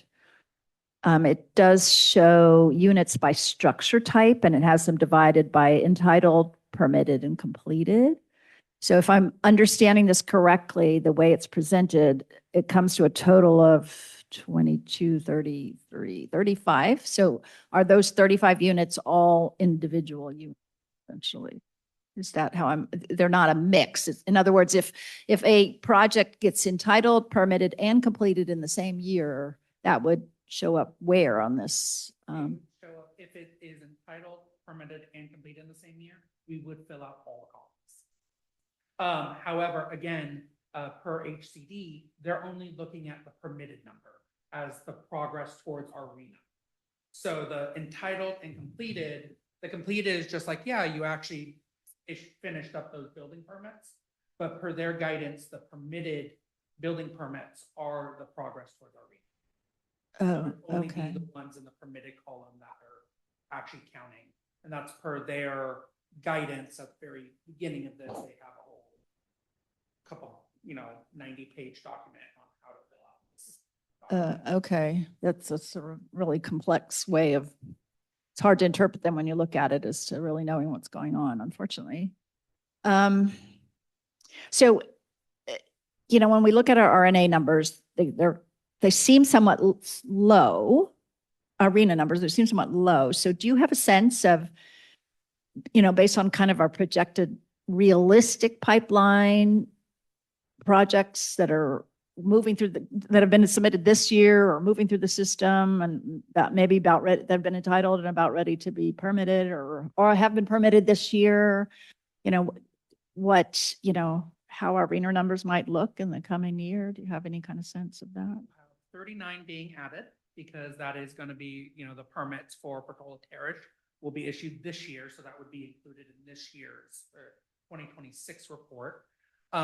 Also, as part of the ADU project, we looked at the number of ADUs, and I believe it was like 13 to 15 ADUs that were ready to issue. So they're kind of finished through the process. We just need the applicants to finish one or two things up or finish paying their fees, and their building permits would be issued and or final. So that is a good number of ADUs that hopefully will be in this year's category. So, there are, as of right now, staff is not aware of any other pipeline projects that are coming in that are tailored towards affordable housing. As part of some of our program implementation, that is what we're trying to do. We are trying to work with some of our religious institutions, see if they are willing to provide affordable housing. And so hopefully through the implementation of our programs, we will get more pipeline projects. During the Planning Commission meeting, I believe it was Commissioner Vatra that brought up that she quickly did the calculation, looked at how Portola Valley is doing compared to the rest of the state in meeting its RENA. If I remember the numbers correctly, the rest of the state is around 12% towards their RENA. Portola Valley is at 19%. So we are a little ahead of the game compared to the average around the state. And a lot of that is our assumption in the housing element was ADUs were really going to be a good portion of our RENA. And we are getting quite a few ADUs. And hopefully with the updates to the ADU ordinance and kind of adding in those additional documents and guidance, that will help continue that trend. And the RENA, the page with the actual RENA report says we've so far have 48 units to date that have gone through the permitting. That's according to this. So it's 48 plus 39. It will be plus 39 as soon as Stanford makes it through the hoop of permitting. Is that correct? Yes. Okay, so that actually, when I look at the calculation there, we would be at 35%. So we're doing pretty good. This next year, we will be looking very good. Okay, great. Thank you so much. And I would add, I think she calculated for San Mateo County, the average is more like 8%. So we're doing extremely well. Judith? Sure. Couple of miscellaneous questions. I don't recall the submission having to go to LCI. Is that a change or has that been the case? So LCI is OPR, what used to be called OPR, the Office of Planning and Research with the state. Oh. It was a title change that they did. Okay. So I believe it has always, it's a new. New name. Okay. And it's been a while since I've looked at one of these reports. The acutely low and extremely low categories, have they been in prior reports? No, I believe this was the first year it was added. So they were not in 23 and 24. However, we do report on them now since we're doing updates. And you to have them. guidelines on what qualifies for those? Yes. Okay. Gives us an insight into where things might be going in the future, right? Okay. Deed restriction, there's like a notation, this is minor, but the deed restriction characteristic is DB. Is there any meaning behind that besides a random acronym? That, again, that is one of the ones that if you click on the cell, this thing only gives you 3 options. Okay. DB, NIC, and other. Okay. So DB per the guidance they did. Okay. So, but yes, this is a very formatted, I could share the Excel spreadsheet with you guys. Oh, no, don't do that. Yeah, no, my sympathies and gratitude for your patience doing that. The last 2 are just reminding me about the nature of 2 programs and what needs to be done next on those. One is that we're supposed to be looking at an inclusionary housing regulation. I'm casually speaking there. How big of a lift is that? Just It can be quite a lift, and I don't know if Sarah or Darcy would like to chime in on any progress we have done towards an inclusionary ordinance. You know, none. None except the most important step, which is the funding, which you authorized in the mid-year budget, and the contract, which was just signed last week with Hart. okay. So we hope to kick it off this year. I'll stay tuned. And then program 8-9, which is looking at an analysis of regulatory constraints for persons with disabilities. First question, the date, this is probably just a typo, but July 19th, 1905. That's supposed to be 2025, I assume. Oh, okay. Okay, well, just consider that as you're We're going to go updating. into comb with that because Okay. yes, those columns are a little problematic. And that's fine. I know you're gonna scrub it. In terms of the amount of effort that is gonna require, just any comments at all would be appreciated. Since we've got to do a comprehensive analysis, you know, it might be for Sarah, a question on, will we outsource that and how would that work? That's it. So right now we're working with HIP Housing and Hart as well. And so we recently had signed contracts with them. Some of that was based in the mid-year budget update as well. So with Hart's contract, they are able to support us with a wider variety of support to implement some of these programs. We're having our kickoff meeting literally tomorrow. So we'll talk to the consultants more to start identifying these things. But with their scope of work, they're able to support us with some things. But I think we'll also be evaluating the priorities and what we are able to get done within this year, within the next fiscal year, and then further evaluate what kind of the future projection looks like to start accomplishing these things and the workload and costs potentially required for them. Okay, great. Thank you. That's all I had. Add to that, some of the, that policy in particular talks about our other programs, including the ADUs. So we are working towards that. So it is kind of we're working on it, but through the other programs as well. Thank you. Mary? Well, it's very confusing, I would have to say. Something struck me in your presentation that somehow Portola Terrace was not credited at the right time or something. And I guess I'd have to ask, is this the number of agencies that are working on the document that things fall through the crack? When do these things fall through the cracks? And I mean, that since that's our only housing thing, I mean, strikes me as interesting and confusing. Yes, I can't speak to, I was not a part of the previous report, so I don't know why. One of the big things is kind of as discussed was, our new permitting software. Planning is not able to really function within our current permitting system because we do not have the licenses. So the planners have to manually track all these projects. And the person that was working on the reporting may not have known to double check. So we're hoping that next year that will be fixed. But again, I'm working very closely with our building team and our planners. We're going through all ASCC agendas for the last couple of years, all planning commission agendas, just to make sure we have every unit that we are entitled to include. So, we are trying to take that comprehensive approach this year to make sure we get the baseline right. And then next year, hopefully with our new permitting software, it will be easy breezy. We will not be missing a single unit. Okay, I mean, we don't have a lot of units, so how could we possibly lose track? Yeah, okay, so that was striking to me, and I'm just wondering whether it's too many cooks in the kitchen. I definitely think that it was some of it. There was, we did not have permanent, staff.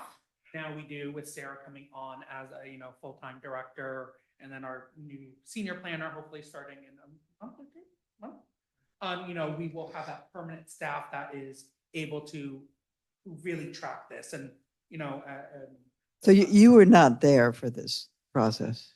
no, I I was see. not part of the process, so I But left. was your company part of that process? We were just reviewing the plans, but we were not brought into the April process. And your company is? Good City Company. Is Good City, okay. Thank you.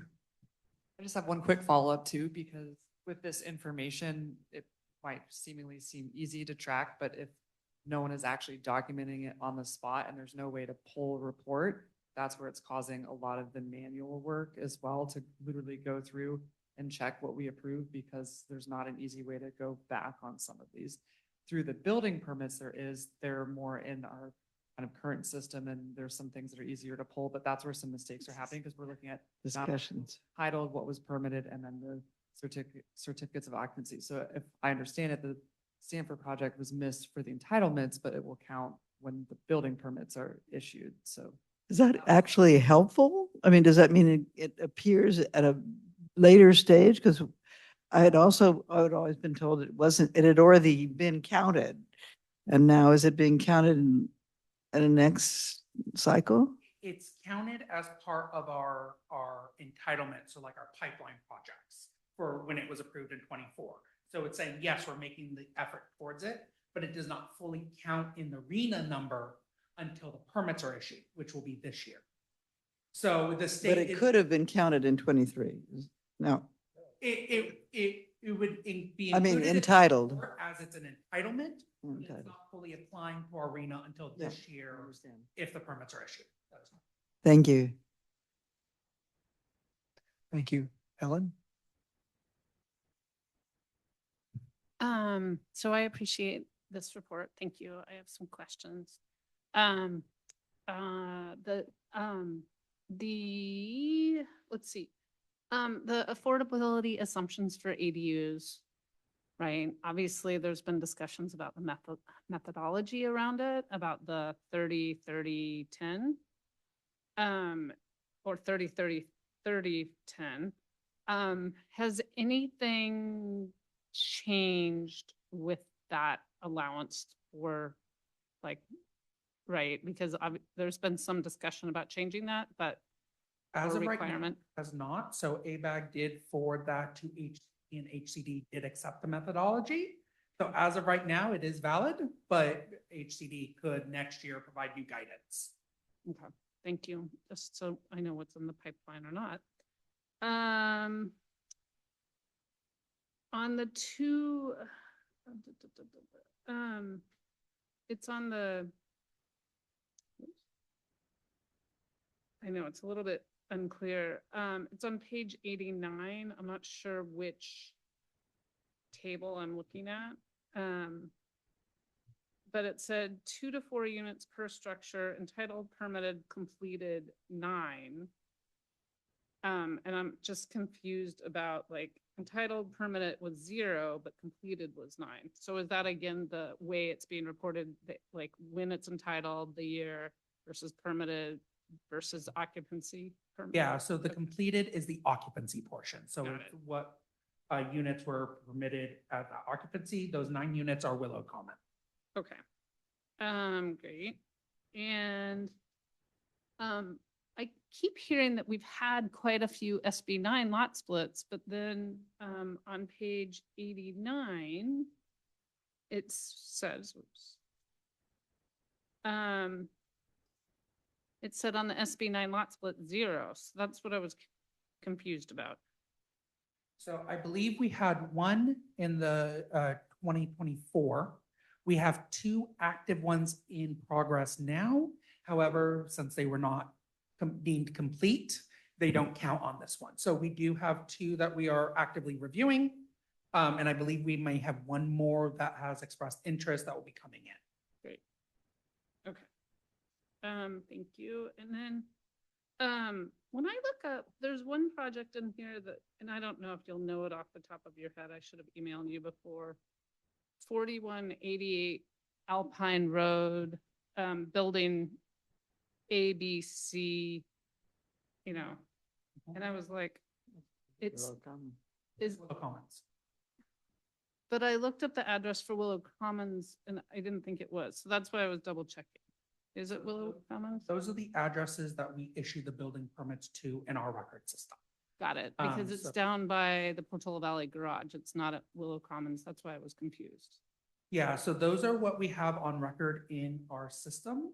And I can double check that those were the correct building permit or the addresses that were issued by the building division. I can double check that to make sure it's accurate. Okay, great, thank you. And Judith Tasco asked this, but I didn't hear, I couldn't quite understand what you said. What does DB stand for? Let me pull up their guidance on that. I know, I was like. You're the- I had to, let me. I don't know. It might take me a And moment. it is the same, it's for the same address, 4188 Alpine Road. Yes, so those were the deed restricted units. Ah, okay. There are 2 units that are not deed restricted that accidentally got given those. So Right. 2 of those will drop off, but the remaining units. will Are- be. So DB is deed something. Okay. And kind of again, to what Councilmember Flynn, our numbers have gone down from previous years for ADUs production.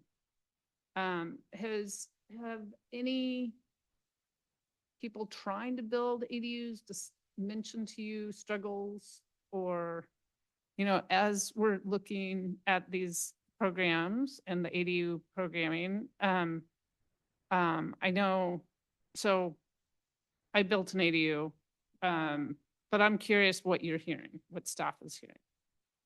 You know, a lot of what we're seeing is a lot of the ADUs we are getting are kind of the state exempt, the smaller units. We haven't got many of the bigger units. And I think a lot of that is just due to cost. construction costs are just going up right now, and trying to build in Portola Valley is expensive, and especially when you think about the geology that we have, the hills, the trees, and that is just a result of our natural environment. And so I think there are a lot of struggles with that. Also just a overall trend, as a consultant, I work in other jurisdictions, there has been over the past 2 years, a little bit of a dip in ADUs. I think it's just the uncertainty that's out there right now that people are like, do I want to invest that funds now, or do I need to hold off? But we are, as planning staff, we are doing everything we can to help try to expedite these and encourage people to, the ADUs are a great option. Some people actually have been two of those, or one of those SB9 projects actually could go under ADU or SB9. They're building a second unit. So, I think there's also just a wider variety of options that they can take, not just ADU anymore, that people are evaluating, and with this ever-changing environment of housing regulations. Right. Thank you. And that actually leads to, Councilmember Flynn mentioned SB 1123, which was 2021. And so it's now the home ownership up to 10 home ownership built with a vacant house up to 10 units. It was the cleanup bill that was SB 684, which might make our opt-in programming obsolete, but I will let staff figure that out. And I do have an update on the DB. Oh, good. It is, so it's a deed restriction type. So Willow Commons utilize density bonus. Ah. Density bonus is why we require the deed restriction. Sorry, I had to scroll quite a few pages to find. No, Thank you. That's what AI said. Actually, DB technically, was density bonus. should leave the DB on the 2 units because they were still part of the density bonus. Great. So we will not be removing the DB from Thank those you. because the entirety of the project was density bonus. Okay. And then the survey on ADUs. I see that you have a survey of all property owners with ADUs as cited as part of the program. Have you had any I don't know if now is the right, it's probably going to be in 2 weeks when we bring it back, but I'll mention it now. We might want to also talk to any property owners who were thinking about ADUs and chose not to build or something. No, absolutely. I think, the survey, I think we started it and then it stopped. I think it's definitely something we can probably implement again, especially with ADUs. We know who the property owners are now as they submit their ADUs and, looking towards maybe incorporating that as part of our application process. To get that survey, to understand the reasons why they're doing ADUs, any concerns they have. And, also working with staff, we can document if we hear any complaints, like, hey, we thought about this ADU, but that requirement, or hey, we're concerned about this cost. We can try to track that as just part of our general inquiries, and just note that so that we can have a better report out on those. But that was a question around the ADU surveys and whatnot. So Heart Housing, or Heart, just Heart, they'll be assisting us with that and some of the, sorry, I was just confirming that was in the scope. Oh, great. Okay. Thank you. Could I make a real quick comment related to that? So I was part of the ADU ad hoc committee a couple years ago, and we put together the original survey, and we collected a lot of data, which is probably floating around town hall somewhere, but I'm happy to send it again. But what it did include is a lot of email addresses for people who expressed interest, with a likelihood, very likely or less likelihood, which it might be useful to include them on any survey. Great. Thanks for that institutional memory. Okay. And then, do we get any community development block grants? And they're a pain in the butt to administer, Yeah, but so in this county for smaller cities and towns like us, they go to the county and then they're administered there. Only the bigger cities have individual CDBG programs. great. Okay. because the Federal Road Act, it sounds like there is a big housing bill that just passed, so.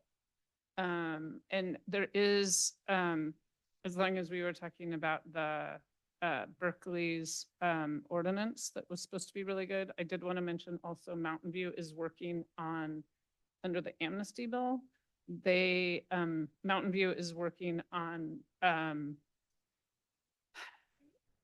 getting money to help people upgrade older illegal units, like seismically, and, you know, to make sure that they're up to code and safe too. So it's an interesting idea as well. Okay, so thank you. Thank you. Thank you for your presentation. This report is significantly better than last year, so we appreciate the work that went into it. So again, thank you very much. And I know Steve helped with it as well, so he's not here tonight, but thank you to the whole team. We really appreciate it. Okay, let's go back. Is 7A, did we happen to get the, oh, I'm sorry. You're right. So thank you. I forgot when we started this. So, okay. Are there any public comments on agenda item 7B? I see 2 hands raised online. Dave Cardinal, go ahead. Welcome. Thanks. Yeah, first, congrats on really an amazing report given the bizarre set of circumstances RENA has imposed on it. So that's great. But bigger picture, I'm not sure we're actually doing much to accomplish what we set out as our mission for housing.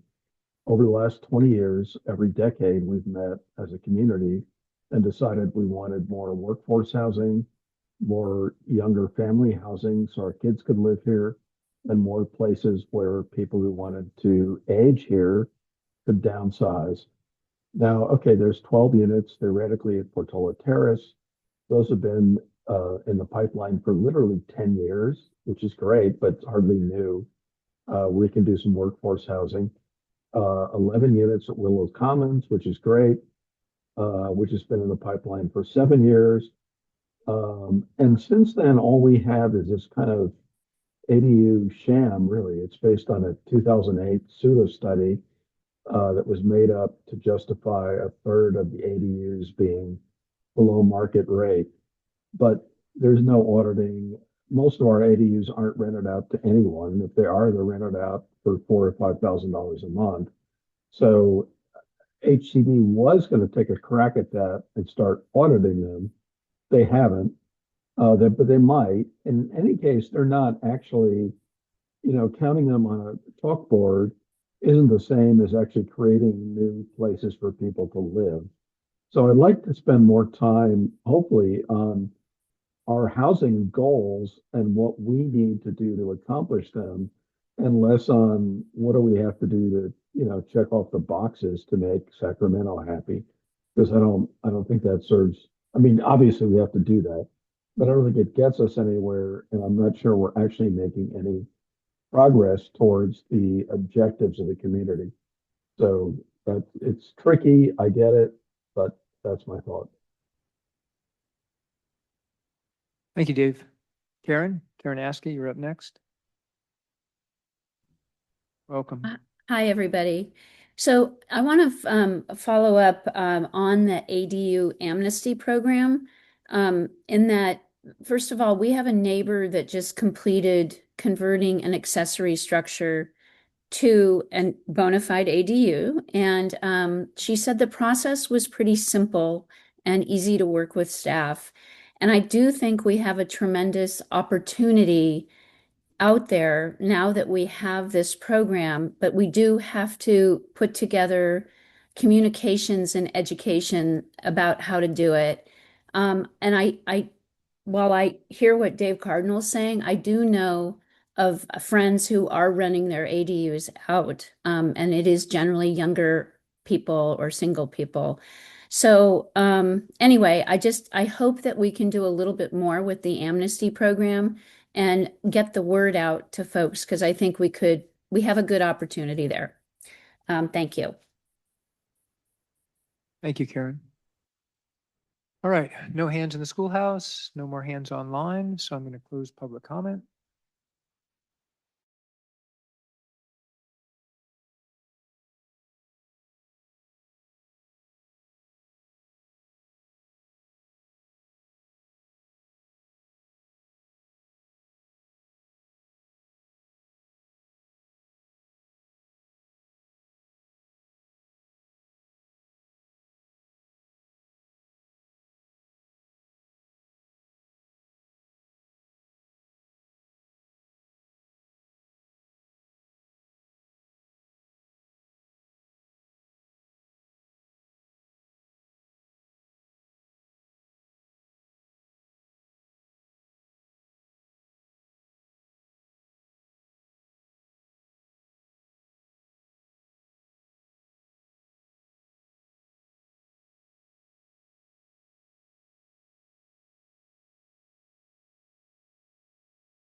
Okay.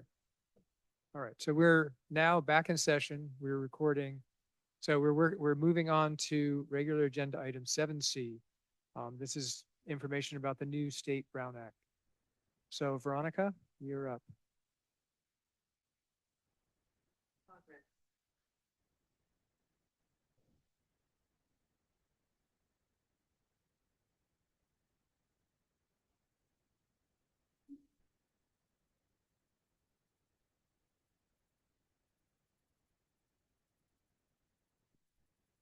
Okay, yes.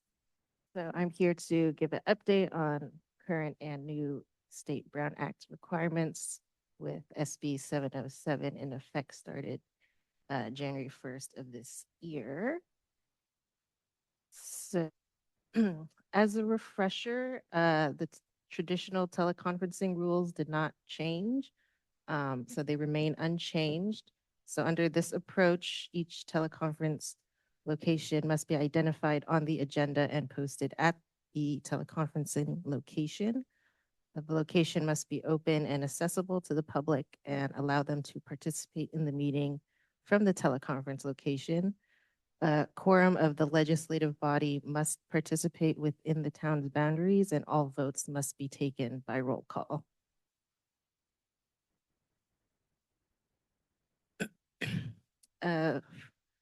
With SB 707, they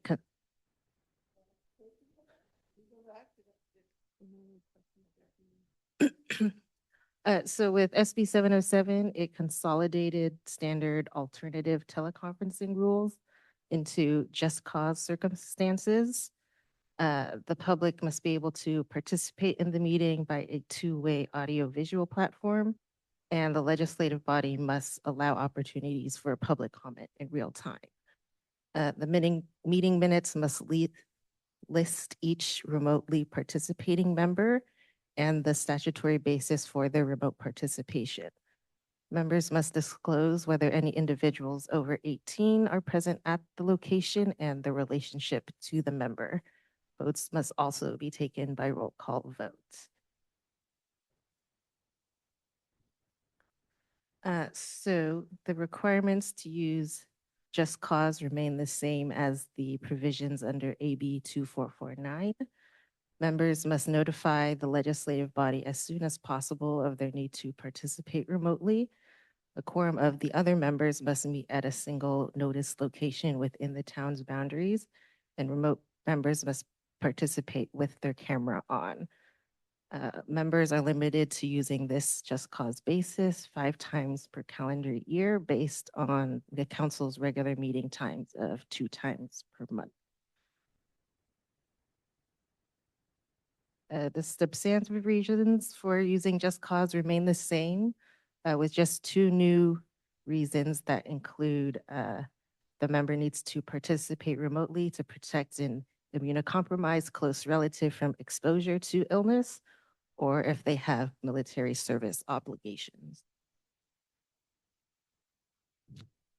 SB 707 also permits remote teleconferencing as a reasonable accommodation for a disabled member of the legislative body. The following requirements also apply.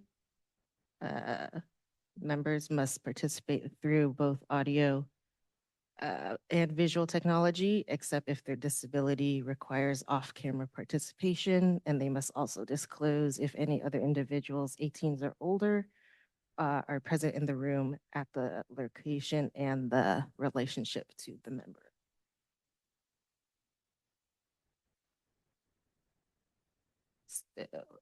Separate from the just cause option, SB 707 also allows but does not require cities to extend remote meeting options to subsidiary or advisory bodies.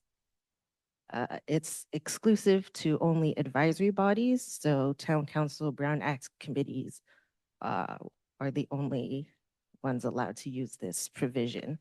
Planning Commission and ASCC are not eligible as they take final action on legislation, regulations, contracts, licenses, permits of any other entitlements, grants, or allocations of funds.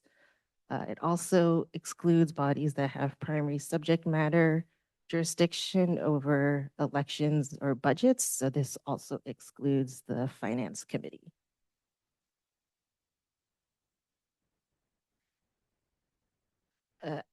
In order for eligible subsidiary bodies to teleconference, certain requirements must be met. Council must authorize the use of teleconferencing and renew the vote every 6 months and may withdraw their authorization at any time. At least one staff member must be present at the physical location designated in the meeting. An elected official serving as a member of the subsidiary body cannot take advantage of this provision. The members must also appear on camera during the meeting, and remote participants count towards the quorum of the body. And there is no limit on how many meetings they can be remote.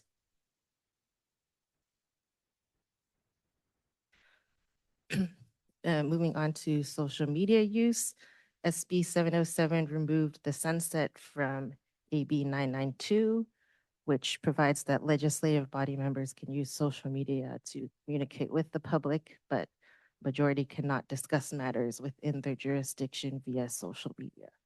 Individual members cannot respond to other members' posts or shares or matters within their jurisdiction. The town currently already complies with this aspect with its electronic communications policy.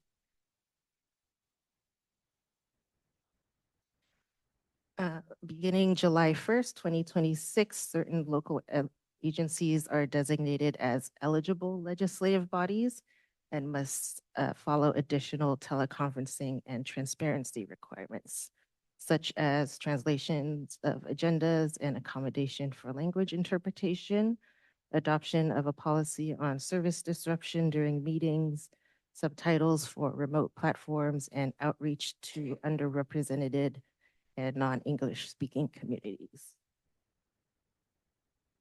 The Portola Valley Town Council qualifies as an eligible legislative body as it's within San Mateo County, which has a population of 600,000 or more. So council must provide access and comment opportunity through a two-way telephonic and audio-visual platform. We currently use Zoom Webinar, which fulfills this requirements, and no additional changes are needed. For meeting disruption, before July 1st, we must adopt a policy on disruption of service, which includes good faith attempts to restore service for at least 1 hour. This policy has to be at a regular meeting as a noticed public hearing to allow opportunity for the public to comment, so it cannot be on the consent agenda. Staff will return with the draft policy for council input and approval and include examples of other jurisdictions that have already adopted such policies. Not part of the disruption policy, but SB 707 does give guidance on handling in-person or virtual Zoom bombers, meeting disruptors. The presiding officer is authorized after giving warning to remove attendees causing disruption under the Brown Act.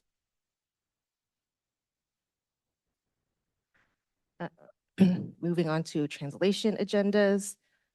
Meeting agendas of council must be translated into every applicable language, just the language, not the full packet. Applicable languages are defined as those spoken by at least 20% of the local population that speaks English less than very well, according to the most recent American Community Survey data. According to the census data, Portola Valley does not meet the 20% threshold and therefore is not required to translate agendas.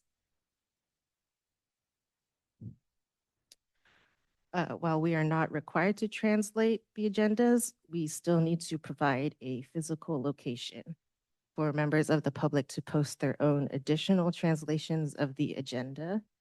Currently, meeting agendas are posted on locked boards outside Town Hall. So staff will identify a location for the public to post and return to council with a use policy on posting.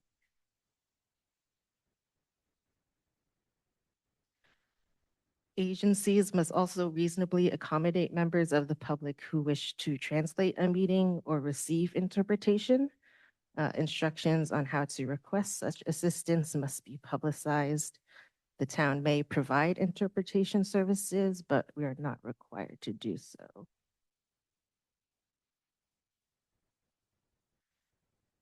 Eligible legislative bodies must make reasonable efforts to encourage participation by groups that do not traditionally participate in meetings. Agencies have broad discretion in how outreach is conducted.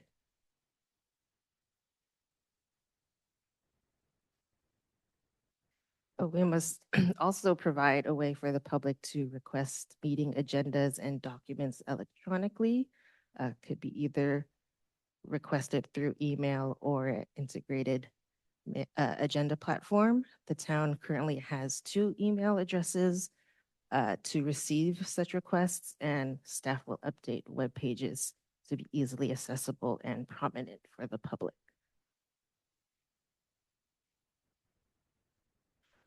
As a refresher on AB 2647, the Brown Act requires writings related to an agenda item that are distributed to a majority of the legislative body less than 72 hours before the meeting, also be made available for public inspection at the time it was distributed. The bill allows for posting on the website instead of providing physical copies.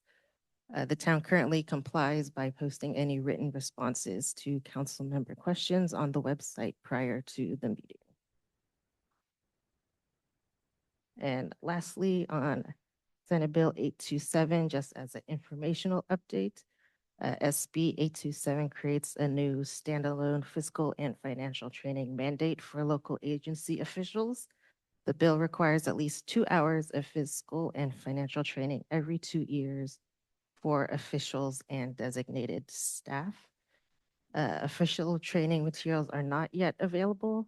Staff are still identifying designated officials and staff and will provide another update as information becomes available.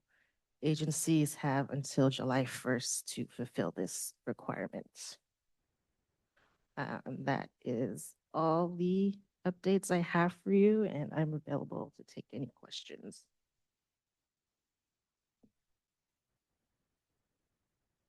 Great, thank you. I'm not sure. Is this working? Yeah, this is, I think we've got some sound. Why don't we start with you, Helen? Do you have any questions? I do, because of our Brown Act committees and our limited staff capacity, I would love to hear how Darcy feels that we could, meet SB 707's requirements for our committees. Good question, one that we've been researching, so I'm happy to say we met and discussed it as a team, and Catherine has some information she can share with you on this. Yes, and I think you're probably referring to the optional procedures for eligible subsidiary bodies to meet remotely. Rhonda, And- could you bring up that slide? Oh, yeah, that would be great. One thing that we noted is that at least one staff member needs to be present at the physical meeting location. And there was a question that came up, well, does that need to be town staff or could it be a volunteer? There's no definition of staff member in the statute. So I would say my interpretation is that could be a volunteer. But of course, they would have to be responsible for being present at the physical meeting location the whole time. I suspect there could be still some impacts on staff just to make sure that these, the locations were, open and available to the public the entire time. So I guess I would see if I'm missing anything, but I think that was one of the main things we concluded from a staff perspective. Could I ask a related question? So if a committee wanted to have this remote meeting, could they put the location as town hall? And then the staff is all there, right? So, well, so what we're talking about here, there's some terms in state law, but we've discussed it. And essentially what they're referring to is what we're doing now. So a hybrid meeting.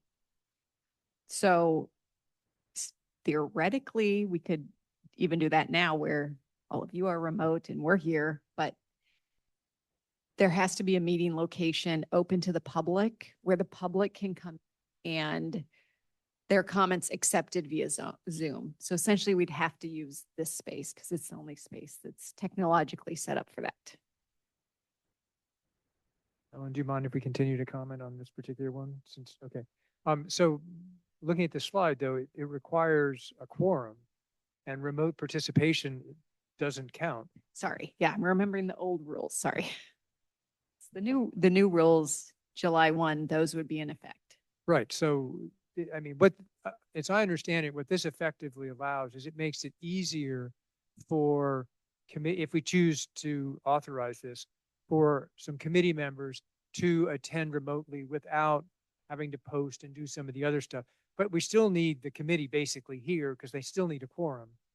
Right. So The bullet, quorum remote participant does. oh, does, count. I'm sorry. Yeah. Okay. Okay. That's the real benefit of this. Okay, Yeah. all right, got it. So they literally could, but we could authorize to allow it as long as there's some members of the committee here. At least one staff member or volunteer, some person has to be staffing this location. Right, a public location. Yeah, Yes. okay, great. Thank you. Ellen, you have other stuff? I mean, can I get clarification then? Like during the summer, for instance, many people travel a lot.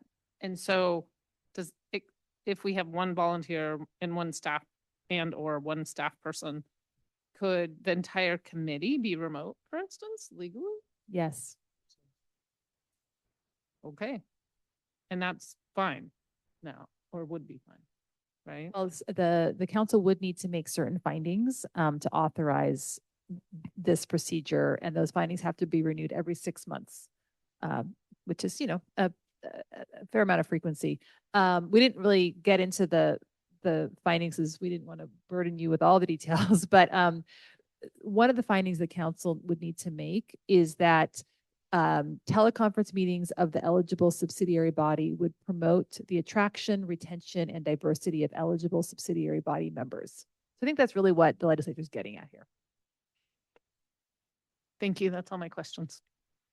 Thank you. Mary?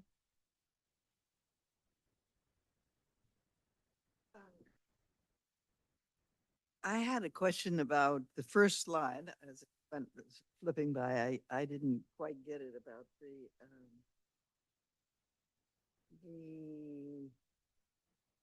It's up here. yeah, I'm looking. Quorum of the legislature must participate in the debate during okay. Maybe it wasn't it. Anyway, okay, skip that one. The use of the social media, can you just explain, was that a change? The use of social media? Or was it the same? No, it's the same. The original bill was set to sunset this year, so SB 707 just extended it. Extended. You another can 5. use social media. Okay. Yes, and we have a town policy. Yeah. So that's Yeah. part of, So, and the other thing it said is that we qualify as a legislative body, our town council. What does that specifically mean? Oh, so being an eligible legislative body, then there's these additional provisions that go into effect July Just- 1st. It's more difficult. So yeah, that included the agenda, language translation. Oh, the translation all has to. We would be okay. required to use Zoom for all our meetings. So like for the upcoming priority setting, technically we're not required to provide Zoom, but starting July 1st, we would need to. Because we're a legislative. Yes. Yeah. Oh. No. other questions? Judith? Sure.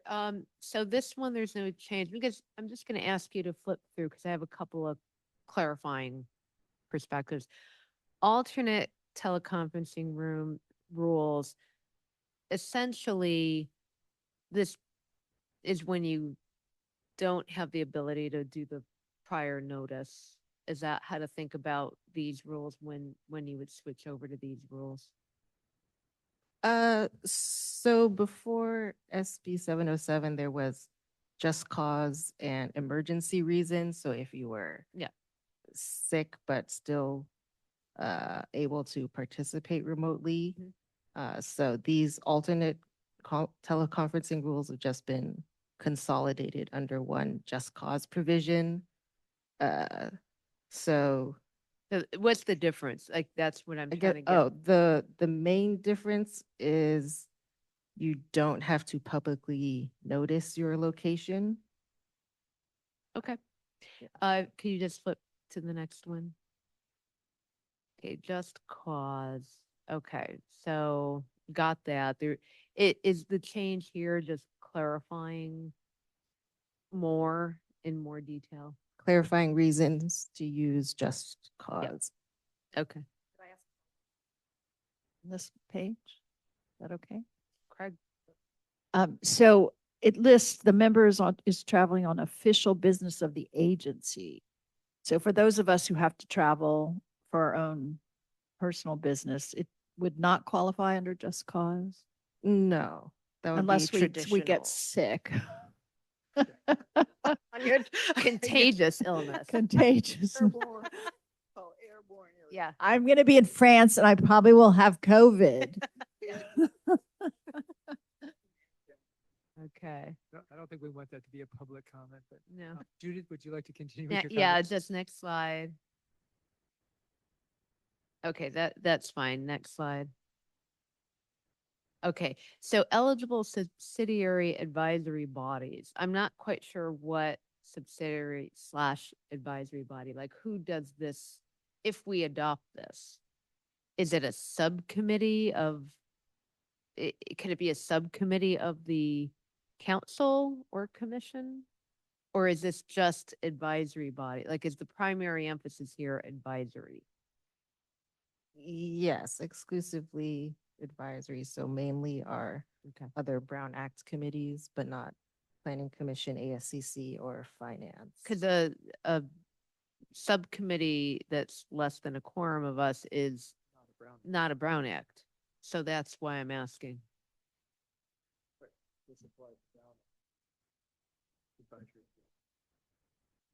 This is Brown Act, right? This is.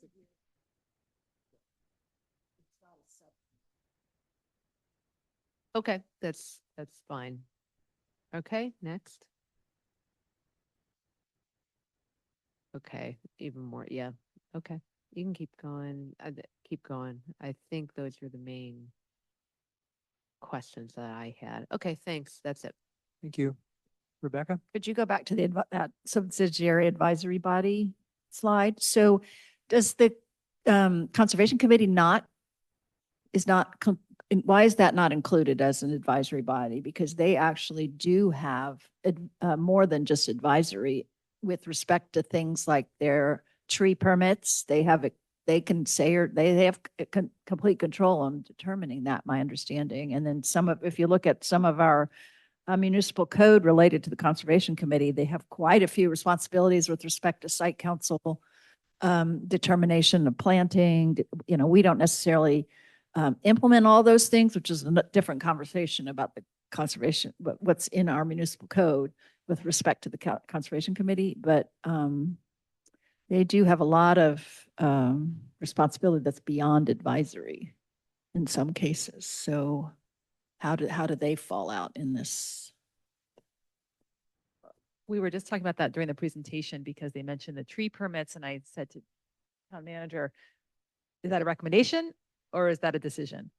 And so if they are indeed have decision-making capacity, then they should not be given the option of becoming a eligible subsidiary body for these purposes, and would need to continue to meet in person. I mean, they are defined in the code. Yes, our Muni code has all of their responsibilities. Right. Yeah. Of things that So they- those would have to be cross-checked and, the list I think now has just gotten shorter. I think we counted up 8 potential Brown Act bodies that are purely advisory. Now I think we're down to 7. Potentially, yeah.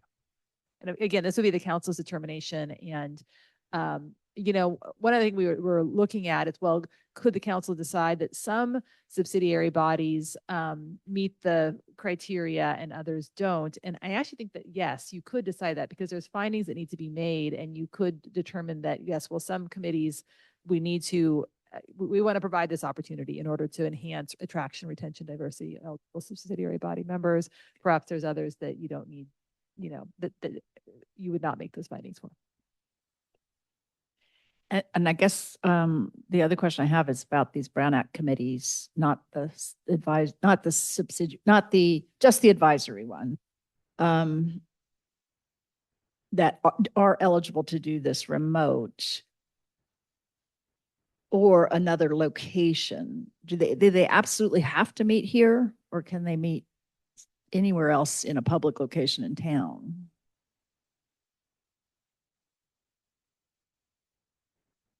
I think they're just they have to be in the jurisdiction. And it has to But be it has to be public. set up for members of the public to attend, and there has to be a Zoom setup. I think that's why we were suggesting that this would be the best location for those public meetings. And so Zoom is required only as of July 1st, correct? So for the next 2 months, it's not actually required. Okay, for these committees. And then is there anything different about special meetings? The logistics of a special meeting? I think it's a 24-hour notice, and the chair can call a special meeting at any time for these committees. I'm happy to answer that one. So SB 707 doesn't change anything about the special meeting procedure. It is a 24-hour notice, and that is consistent. So technically, if for the next couple of months, a committee could call a meeting, a chair could call for a special meeting, notice it for 24 hours later, and hold it in a public location, like in the town center or something, somewhere else from here. They don't have to have it online. They could call it in the Hawthorns, for example, the Buckeye Room or something. Yes, and the same rules apply to the council actually too, that, like Veronica mentioned previously, the priority setting meeting has been done without a Zoom option. And this year, the option is being provided, even though it's not technically required. We're not at July 1 yet, but sort of in the ramp up to that, that meeting will have the Zoom option. So the same rules apply to all of the Brown Act bodies in the town. Okay. But the Zoom portion starts July 1st for The all mandate for does, meetings. yeah. Yes, but that's Right now we're doing it, we're opting to do it, but starting July 1, we're required to. But is that for all Brown Act committees, including, say, conservation? Or is it just Oh, I see what you're saying. just the advisory Brown Act? Veronica, this rule in terms of the Zoom requirements for all eligible legislative bodies, do you recall if that's all of our Brown Act bodies? I think it is, but And then I don't. Yeah, as I was reading it, I think it was only for eligible legislative bodies, but my assumption is that it would include all Brown Act go to that slide actually, just so we can get the code section. This, yeah, let's see. Maybe the next one. Yep, one before Yep. maybe. Or maybe it was before that. I'll check the code section. One more back.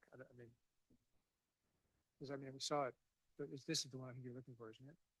Yeah, this was only for eligible legislative bodies like Yeah, council. I think the question was for our committees, or Brown Act committees.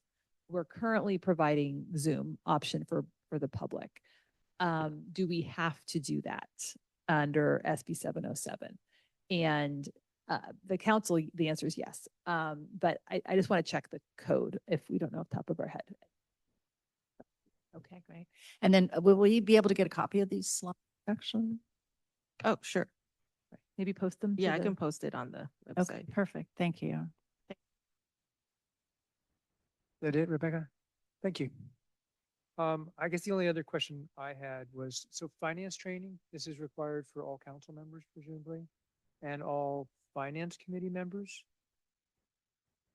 Yes, that is our read of the statute. There, I will just say there is some ambiguity in the way it was written. So a lot of cities are kind of wondering, well, does this apply to planning commission? Because technically the planning commission reviews the CIP. Does that trigger them to have to be trained as well? But certainly it would be the city council and the finance committee. And we don't know how that's going to be done. My understanding is there are going to be some online resources that are becoming available, but they're not out yet. They're not, but we'll have to get it done by July 1st. Yes, and I anticipate there'll be more information to come Before on the that. budget, I hope. Okay, I'm gonna move to. There was one thing I didn't understand was what was the business about within the boundary of the town? And why was that a problem? Did you see that? Yeah, you can't meet in Los Angeles. You gotta meet somewhere in town. Thank you. Okay, I'm gonna go to public comment on this. There's no one in the room. Are there any hands up? I don't see any hands online. All right, so I'm gonna close public comment. Thank you, Veronica, for the presentation. And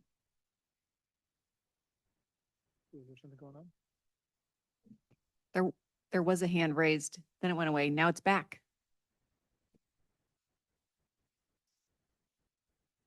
Okay, I'll make an exception. I'll reopen public comment.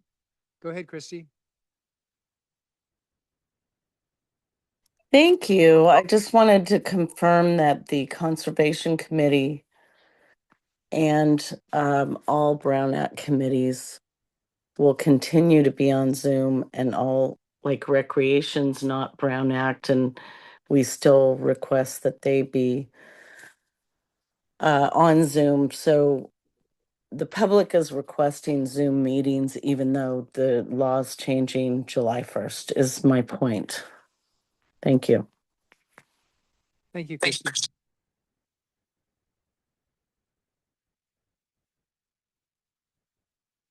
Okay, I'm reclosing public comments. All right, so moving on to agenda item 8. So this is reports. Are there any verbal reports in addition to the ones that were submitted? You have something? Yeah, I attended the ASCC meeting, and I don't want to get into the nitty gritty of the specific site. There was a site visit and then follow up. And then there was another project that had no site visit.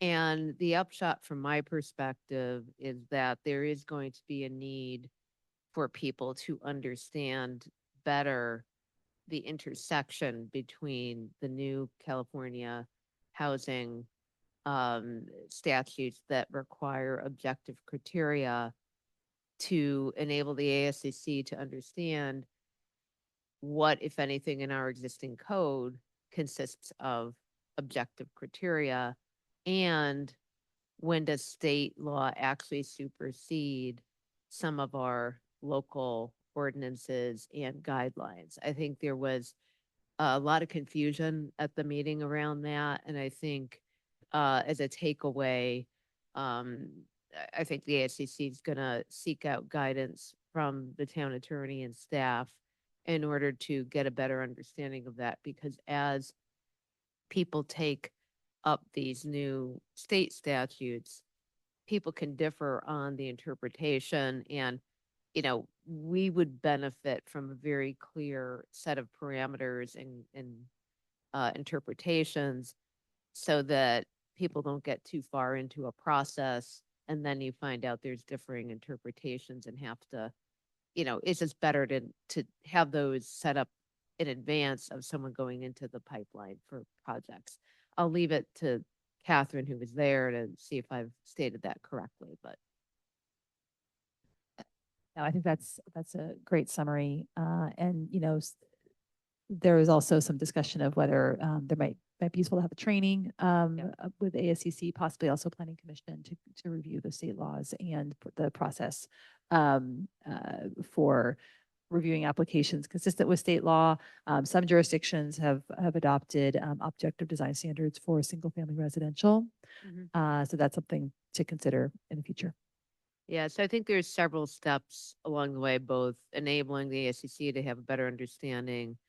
What is it that they should consider that the town, proposing the town to adopt in terms of any further objective guidelines? Are those required or optional? There's a set of conversations that need to happen, but just a heads up that it's starting to come up in these evaluations. Other verbal reports? Bicycle pedestrian did not have a quorum, so no, nothing to report. Okay. So I'm going to close out, well, I guess I asked for public comments on the agency, subcommittee, and liaison committee reports.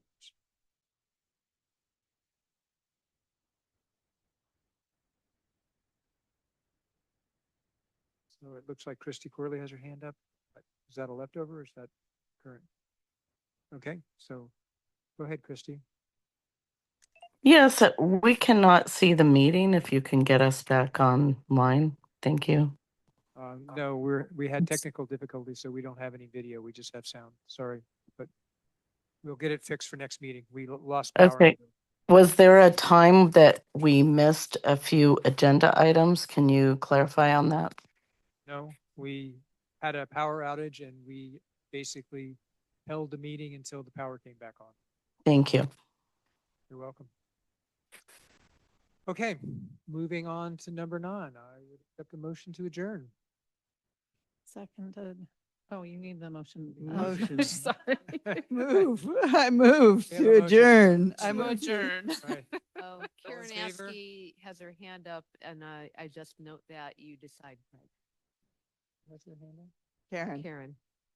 Okay, all right, I'm going to reopen public comment, but I'm hesitant. Once I close public comment, I really would like to move to the next agenda item. So, but I've reopened it before, so I'll reopen it again. So this is for the report section. Well, agenda item 8. Can you hear me? We can. Okay, so my question is that I thought that there was an agenda item that got skipped about the farmer's market, and I just wanted to make sure I didn't miss that. Yes, but that wasn't after the power went out. That was skipped at the beginning because the farmer's market manager didn't show up online. Yeah, it's just going to go to a future meeting. Okay, so closing public comment. We have a motion. We have a second. All in favor of adjourning? Aye. Okay, meeting adjourned. Thank you, everybody. Well done. Good work on the electricity.